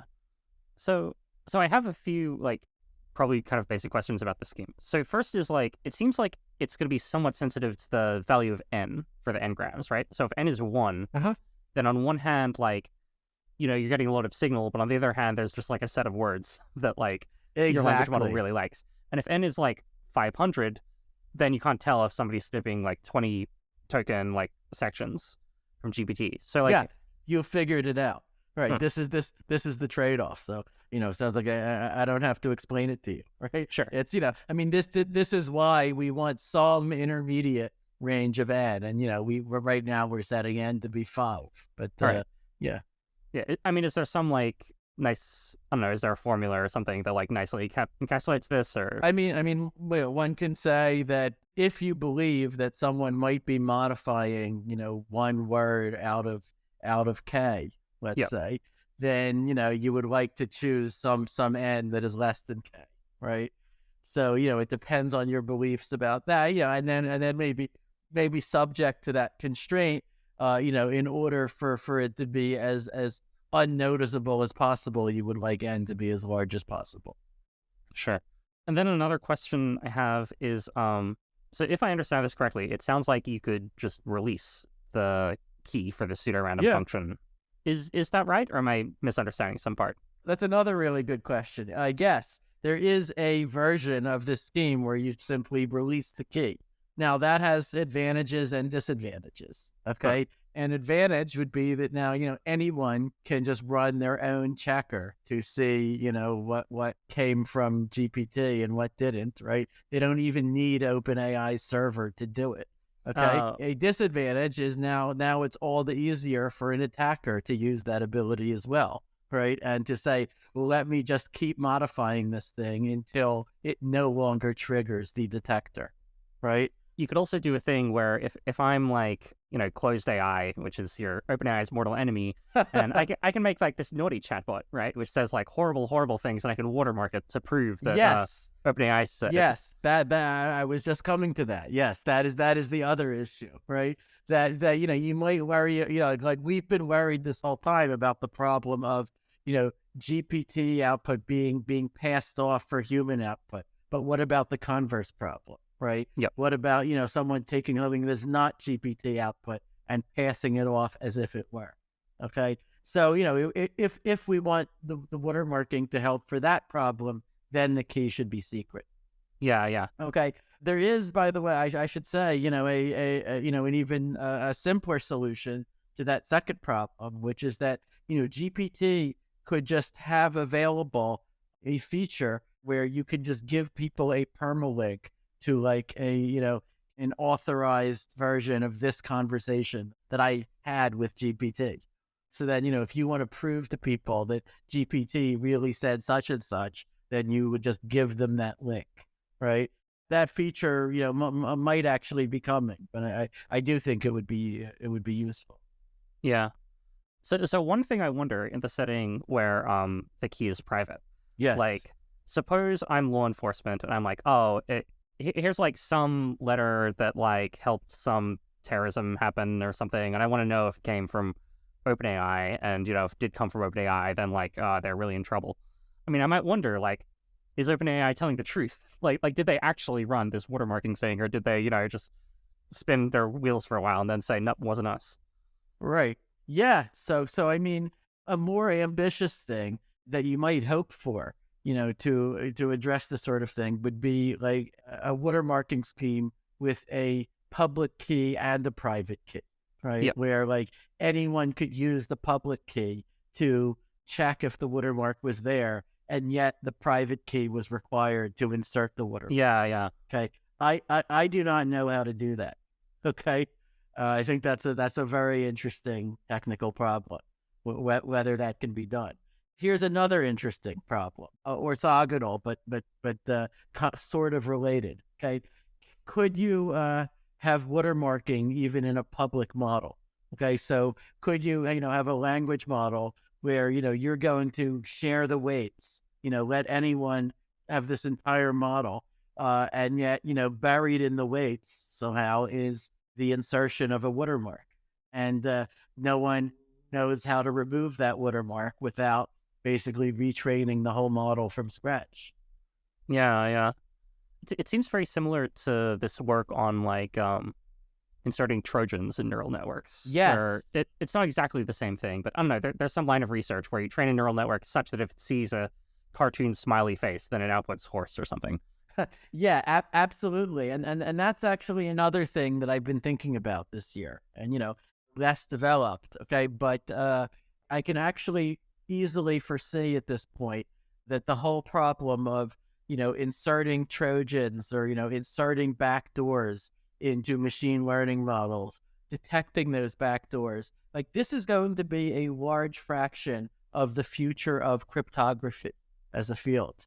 Right. I was even, I was trying to invent a name for it. The best I could come up with is neurocryptography. But someone else suggested deep crypto. But I think that's, I don't think we're going to go with that one. Okay. But that there was actually a paper from just this year by theoretical cryptographers, Shafi Goldwasser, Vinod Vaikuntanathan, both of whom used to be my colleagues at MIT, actually, and two others who, what they showed is how to take a certain, neural nets, and, they were only sort of able to do this rigorously for depth 2 neural networks, okay? But they can insert a cryptographic backdoor into them, okay, where on a certain input, it'll just produce this bizarre output, right?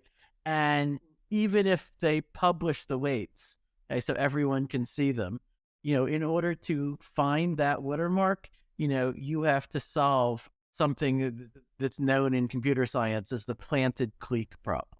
Oh, right. Which is basically like you're given an otherwise random graph, but into which, a large clique, a bunch of vertices all connected to one another has been surreptitiously inserted. And now you have to find that large planted clique. Okay.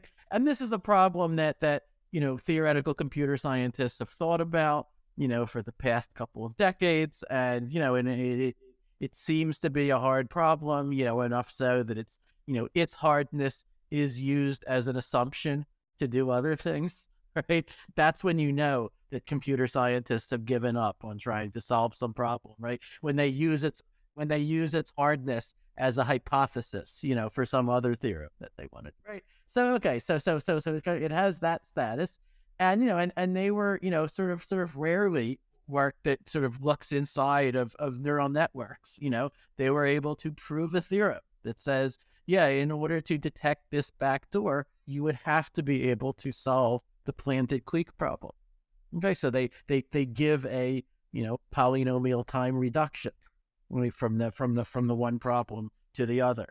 Now, they had been thinking about backdoors as an AI safety failure, right? Like some bad person might insert this backdoor for some nefarious purpose. Yep. And then, like doesn't it suck for all of us that it might be cryptographically impossible to detect the backdoor, right? Yep. And then the observation I made, I guess, is that as often happens in computer science, that lemon could be turned into lemonade, right?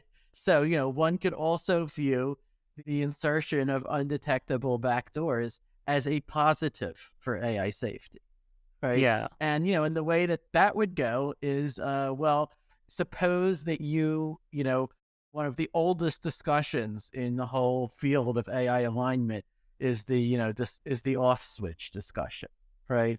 Can't you just, give your super AI, an off switch? Can't you just, have a command where you'll shut it down if things get too out of hand, right? Or have someone standing by the wall socket, ready to unplug it. And of course there's a classic response to these ideas, which is that, well, once the AI becomes intelligent enough, then it foresees that you will have done those things, that you will have, inserted that off switch, for example, and it will do whatever it can to either disable the off switch or to make copies of itself so Yep. that, turning one copy off is no longer effective, or to dissuade you from turning it off using its superhuman, persuasion abilities or whatever. Right? Yeah. Okay, but now the new thing that I think that this adds to that conversation is that you could try to insert a cryptographic off switch. Okay, so you could, when you're training your powerful AI, put a cryptographic backdoor into it. Okay, that says, Yep. if you see this bizarre input, which might be, a secret that, only the humans will know, right? Then, then you are to enter a safe mode, right? Or you are to do such and such, right? And, this could be a weird input that would never occur in the Yep. ordinary course of the AI's operation. Okay.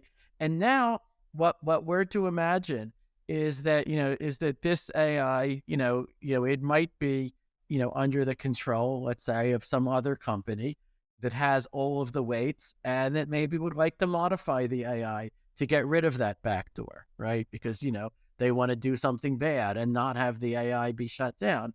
Or further in the future, maybe the AI itself decides that it doesn't want to be shut down, and so it will go and modify its own weights in order to prevent that. Okay, so Yep. so now imagine someone who has the model, so they have all the weights, and they know that a backdoor may have been inserted, and they are trying to get rid of it. Yep. Right, and now we consider what problem that person faces. And what's interesting is that from the evidence of the Goldwasser et al. Paper, that person might have a cryptographically hard problem on their hands, right? Just to detect and eliminate the backdoor. Okay, now we should be clear that there are some countermeasures, that would be available in this situation. For example, you could always just use your AI to train a second AI. Yes, Right? I was thinking this. You could always just build another one that acts like the first one, but that will not have the back door in it because, Yep. after all, you don't even know where the back door is in order to train about it. Okay.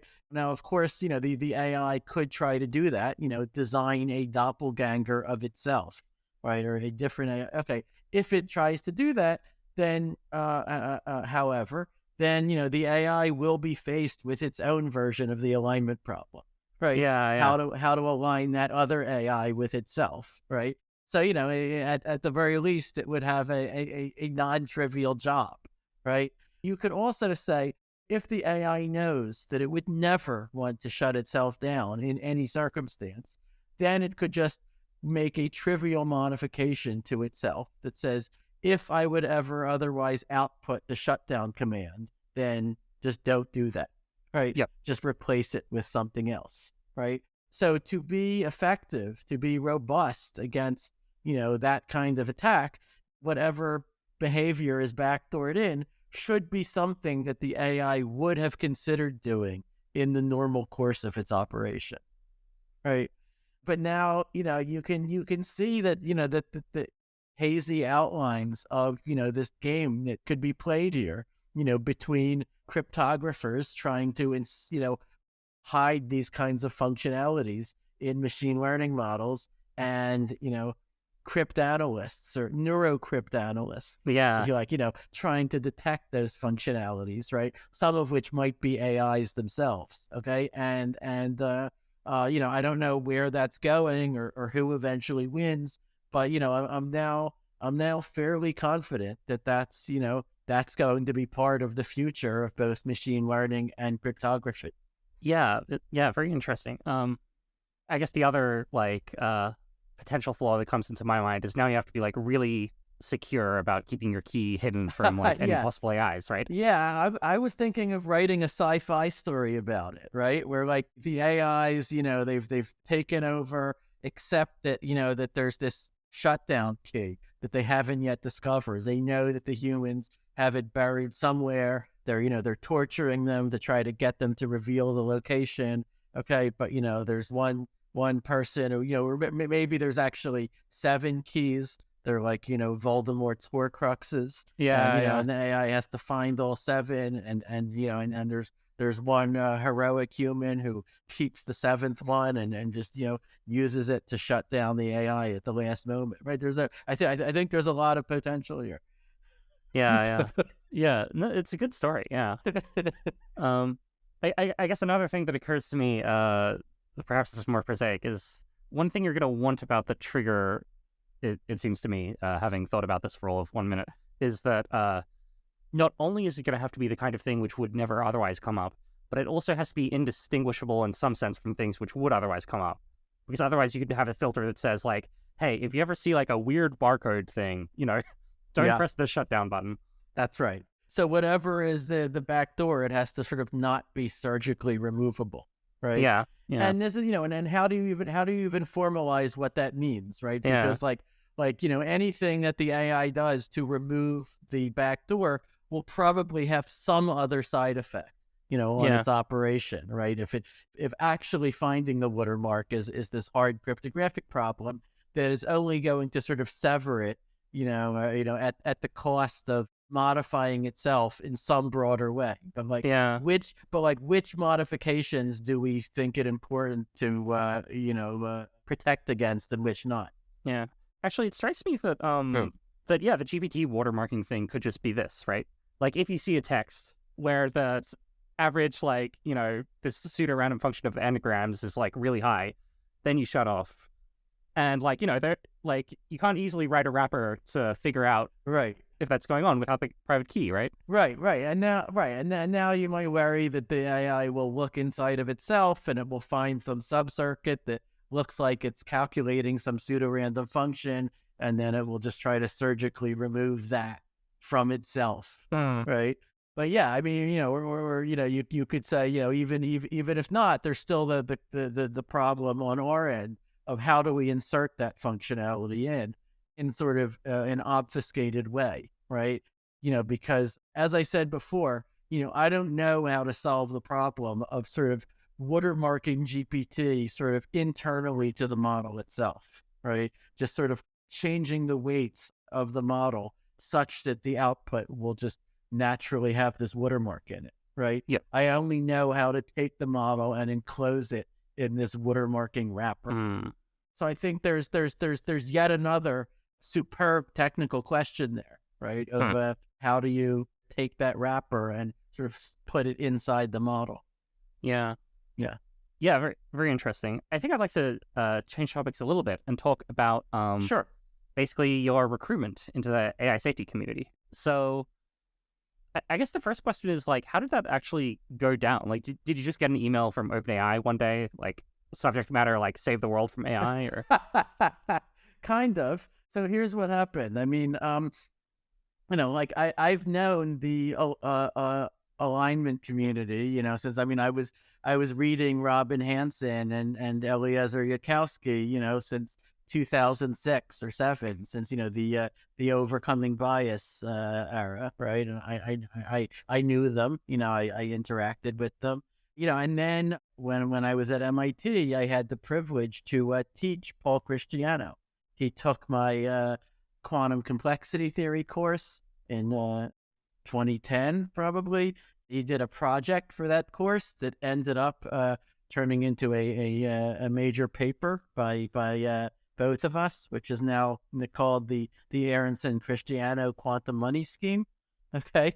Paul then did his PhD in quantum computing with Umesh Vazirani at Berkeley, who had been my PhD advisor also. And then right after that, he decided to leave quantum computing and go full time into AI alignment, which he had always been interested in, even when he was a student with me. And Paul would tell me about what he was working on. So, I was, familiar with it that way. I mean, Stuart Russell, I had taken a course from him at Berkeley, right? I knew Stuart Russell pretty well, right? And he, reoriented himself to get into AI safety. So, there started being more and more links between, AI safety and sort of, let's call it mainstream CS, right? So I get, more and more curious about, what's going on there, and are there, and the biggest question is, for me is not, is AI going to doom the world? Can I work on this in order to save the world? Right. That's, a lot of people expect that would be the question, right? That's not at all the question. The question for me is there a concrete problem that I can make progress on? Yeah.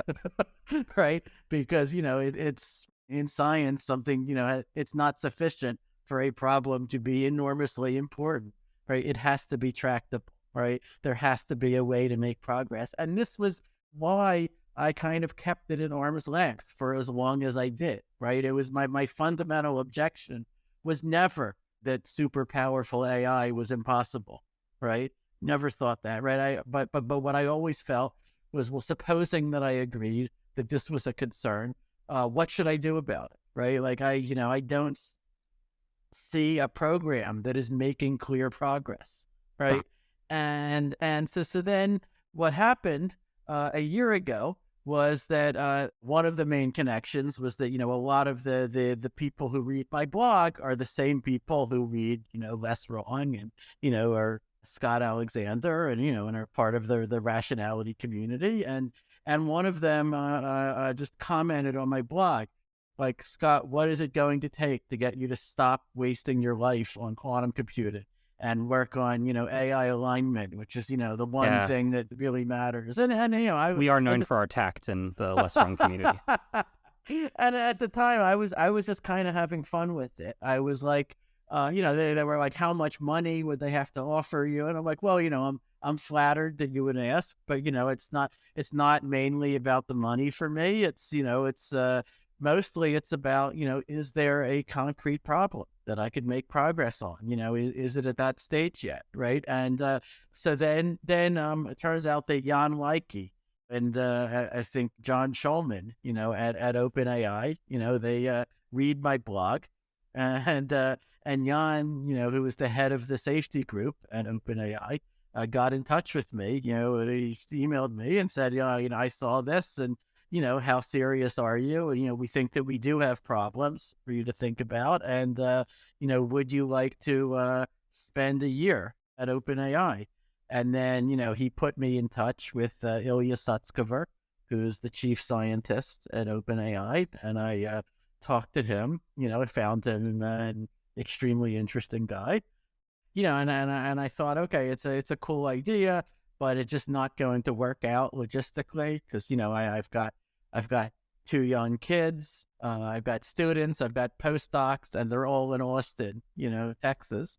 I just can't, take off and move for a year to San Francisco, and my wife is also a professor in Austin, so she's not moving, right? And so then they said, oh, well, you can work remotely, and that's fine, and you can just come visit us every month or two, and you can even still run your quantum computing group, and you can keep up with quantum computing research, and just we'll just pay your salary so you don't have to teach.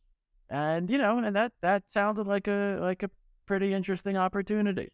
So I decided to take the plunge. Okay. Yeah. I guess once you came in, I'm wondering what aspects of your expertise do you think transferred best? Yeah, I mean, I think I was worried. One of my first reactions when they asked was like, well, why do you want me? Like, you do realize that I'm a quantum complexity theorist, right? And there is a whole speculative field of quantum AI, right? Of how are quantum computers going, how could they conceivably enhance machine learning and so forth, right? But that's not at all, relevant to what OpenAI is doing right now anyway, right? And so, like, what do you really want me for? And, the case they made was that, first of all, they do see theoretical computer science as sort of really central to AI alignment. And, and frankly, I think it was Paul Christiano who helped Yeah, convince yeah. them of that, right? Paul was one of the founders of the safety group at OpenAI before he left to start ARC. And Paul, has been very impressed by the analogy between AI alignment and these famous theorems in complexity theory, like an example being IP equals P space, right? That basically say that like you could have a very weak verifier, like a polynomial time bounded verifier that Huh. is interacting with an all powerful and untrustworthy prover, right? A computationally unbounded prover. And yet, this verifier, by just being clever in what sequence of questions it asks, like it can sort of force the prover to do what it wants. Like it can learn the answer to any problem in the complexity class P space of any all the problems solvable with a polynomial amount of memory. This is the famous IP equals P space theorem, which was proved in 1990, and which shows, for example, that like if you imagine some super intelligent alien that came to Earth, it's okay. Of course, it could beat us all in chess, right? Yep. That would be no surprise. But the more surprising part is that it could prove to us whatever is the truth of chess. For example, that white has the win, or that chess is a draw, some statement like that. And it could prove us to that, via a short interaction and just only very small computations that we would have to do on our end. And then even if we don't trust the alien, right, because of the mathematical properties of this conversation, we would know that like it could not have, consistently answered, in a way that checks out if it wasn't true that white had the win in chess or Yep. whatever. So the case that OpenAI, was making to me, rested heavily on like, wow, wouldn't it be awesome if we could just do something like that? But with, in place of the polynomial time verifier, we have a human. And in place of the, all powerful prover, we have an AI, Yep. right? And if we could use these kind of interactive proof techniques, or, what's related to that, what are called probabilistically checkable proof techniques, Yep. in the setting of AI alignment, right? And, so I thought about that. And I was never quite able to make that work as more than an analogy. Yeah. And the reason why not is that all of these theorems, get all their leverage from the fact that, we can define what it means for white to have the win in chess, right? Yep. That's a mathematical statement. And once we write it as a mathematical statement, then we can start playing all kinds of games with it. Like, taking all of the Boolean, logic gates, the and or and not gates that are used to, compute who has the win in a given chess position, let's say.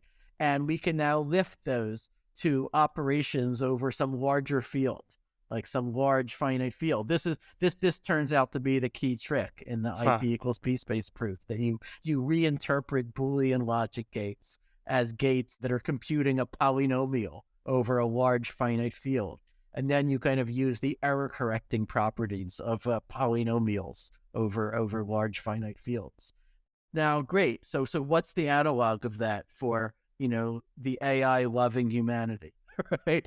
Well, I don't know. It seems, very specific to, computations that we know how to formalize, right? And so there's a whole bunch of sort of really interesting analogies between theoretical computer science and AI alignment that are really, really hard to make into more than analogies, right? So I was kind of stuck there for a bit. But then, the watermarking project, to take an example, right? Like once I started asking myself, how is GPT actually going to be misused, right? Then you have a more concrete target that you're aiming at, right? Yep. And then once you have that target, then you could think about, now, what could theoretical computer science do to help defend against those misuses, right? Yep. And then you can start thinking about all the tools of cryptography, of, pseudo-random functions, of other things like differential privacy, things that we know about. And okay, the watermarking thing, did draw on some of the skills that that I have, like proving asymptotic bounds, or just finding the right way to formalize a problem, right?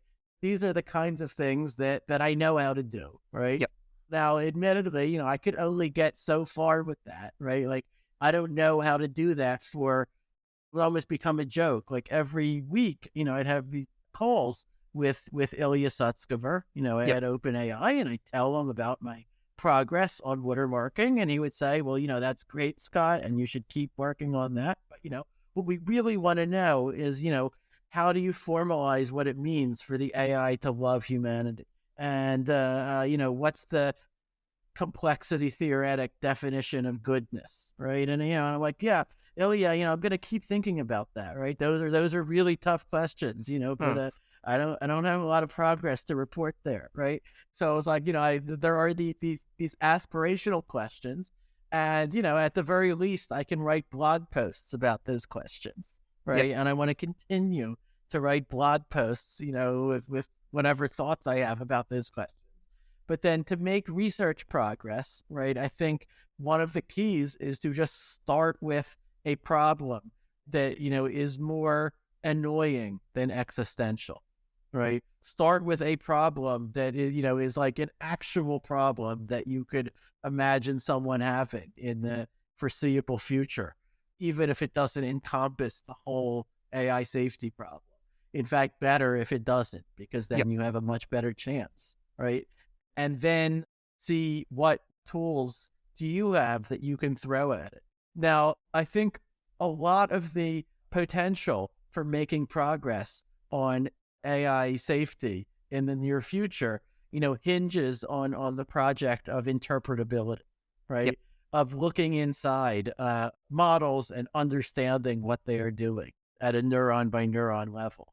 And, and one of my early hopes was that complexity theory, or my skills in particular, maybe would be helpful there, Yep. right? And that I found really hard. And the reason for that is that almost all of the progress that people have been able to make has been, very, very empirical, right? Yeah. It's been, it's really been, if you look at what Chris Allah has been doing, for example, which I'm a huge fan of, right? Or you look at what Jacob Steinhardt's group at Berkeley has been doing, and like administering lie detector tests to, neural networks. Really, really beautiful work. Okay.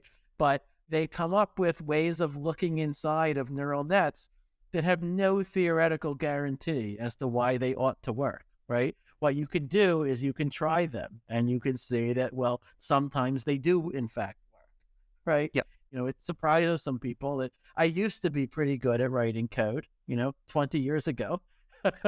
I was never good at software engineering, at making my code, work with everyone else's code and learning an API and, and getting things done by deadline. And so, like as soon as it becomes that kind of problem, then I no longer have a comparative advantage, right? Sure. Sure. I'm not going to be able to do anything that the, hundreds of talented engineers at OpenAI, for example, cannot do better than me, right? So for me, I really had to find a sort of specific niche, which turned out to be mostly thinking about the, various cryptographic functionalities that you could put in or around an AI model. Yep. I'm wondering.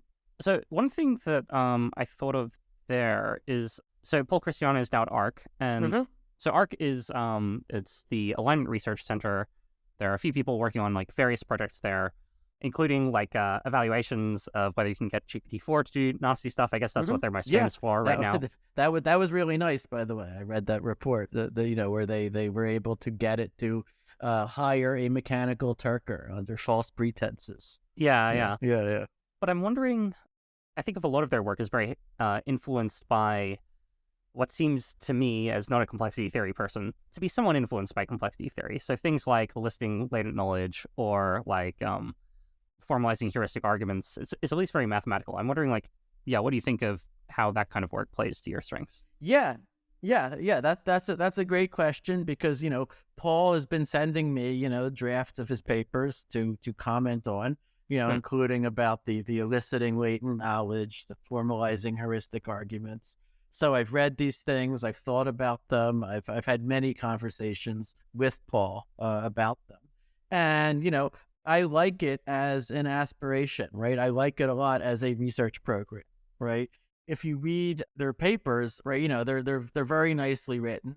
They almost read like proposals or Yes. like, calls to the community to, try to, do this research, formalize these concepts, right? Yep. That they have not managed to formalize. And, and they're very talented people, but it's indeed extremely hard to figure out how you would formalize these kind of concepts, right?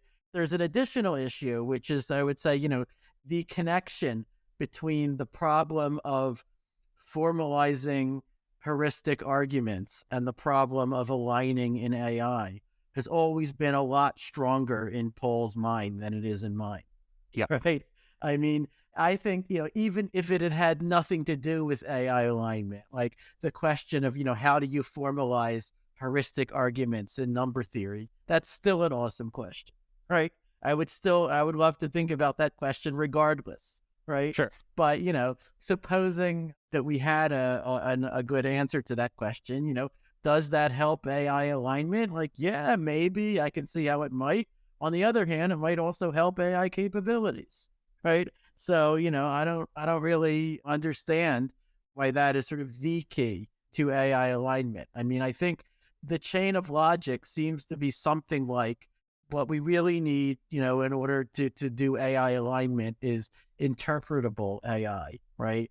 Which means explainable AI, Yep. right? Which means, not just running the AI and seeing the output, but saying, why did it produce this output? And like, what would we have had to change counterfactually in order to make it produce a different output and so forth, right? But then when we try to say, what do we mean by that? We get into all the hard problems of, all the hard philosophical questions of, what is explanation? What is causality? So maybe, we should take a detour and solve those millennia old philosophical problems of, what is explanation and what is causality and so forth. And then we should apply that to AI interpretability, right? Which, I don't know. I mean, I would love to get new insights into, how to and this is something that I've wondered about for a long time also, right? Because like if you would ask someone in the 1700s, let's say, like, can you formalize what it means to prove a mathematical theorem? They probably would have said that that was hopeless, to whatever extent they understood the question at all, right?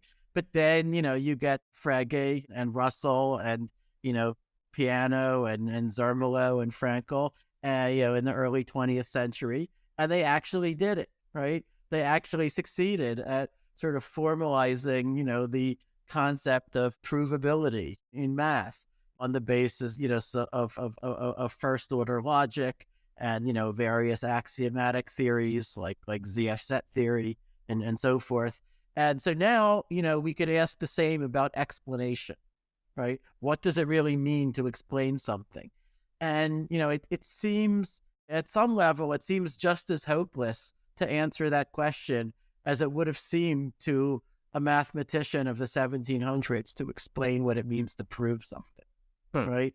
But, you could say maybe there is a theory of explanation or, what's closely related, a theory of causality that will be rigorous and non-trivial. And maybe, that would let us even prove things as interesting as and informative as Gödel's incompleteness theorem, let's Hmm. say, right? And that remains to be discovered, right? So I think that, one of the biggest steps that's been taken, in that direction has been the work of Judea Pearl, right? Hmm.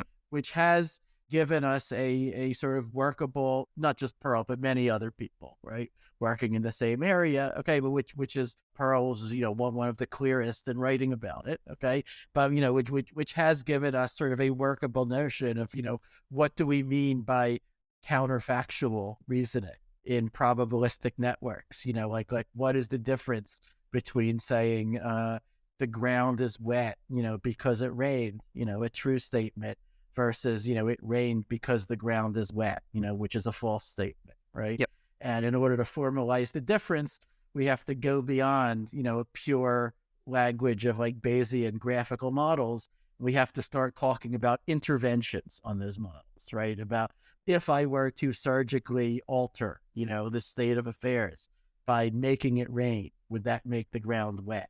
Versus if I were to make the ground wet, would that cause it to rain, right? Yes. You need a whole language for talking about all these possible interventions that you could make on a system. Okay, and so I've been curious for a long time about, can we sort of take all the tools of modern theoretical computer science, of complexity theory and so forth, and throw them at understanding causality using Pearl's concepts, right? And I haven't gotten very far with that. I managed to rediscover some things that turned out to be already known. Huh. Okay. But this when I saw the work that ARC was doing on formalizing heuristic arguments, eliciting latent knowledge, it reminded me very much of that. So I think that these are wonderful projects to have like a more principled account of what does it mean to explain something, right? And it may be never as clear as what does it mean to prove something, right? Because the same fact could have completely different explanations depending on what the relevant context is, right? So, I say like, why did this pebble fall to the ground, right? The answer could be, because of the curvature of space-time. It could be because of my proximity to the Earth. It could be because I chose to let go of it, right? And depending on the context, any of those could be the desired explanation, and the other two could be just completely irrelevant, right? Yeah. So explanation is a slippery thing to try to formalize for that reason. I think, whatever steps we can make toward formalizing it, would be, a major step forward in science in general and in human understanding. I hope that it would also be relevant to AI alignment, in particular. That I see as, as a yet a stronger thing to hope for. Okay, cool. So getting back to things you are working on, or things you're focusing on. Yeah. I don't know. You've spent some time in this arrangement with OpenAI. I don't know if you'll want to answer this question on the record, but I don't know. How's it going? And do you think you'll stay doing AI alignment things? That's a good question. Certainly, if I had worried that working in AI was going to be too boring, not much was going to happen in AI this year anyway, well, I need not have worried about that, right? It's, it's one of the most exciting things happening in the entire world right now. And, it's been incredible. It's been a privilege to have, sort of a front row seat to, see, the people who are doing this work, right? Wasn't quite as front row as I might have wished. I wasn't able to be there in person in San Francisco for most of it, and and video conferencing is nice, but it's not quite the same, right? But it is very exciting to be able to participate in these conversations. The whole area moves much faster than I am used to, right?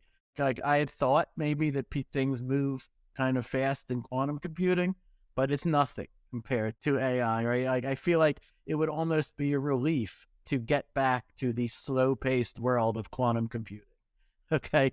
Now, the arrangement with OpenAI was for a 1-year leave with them, and I don't yet know whether I will have opportunities to, sort of be involved in this field for longer.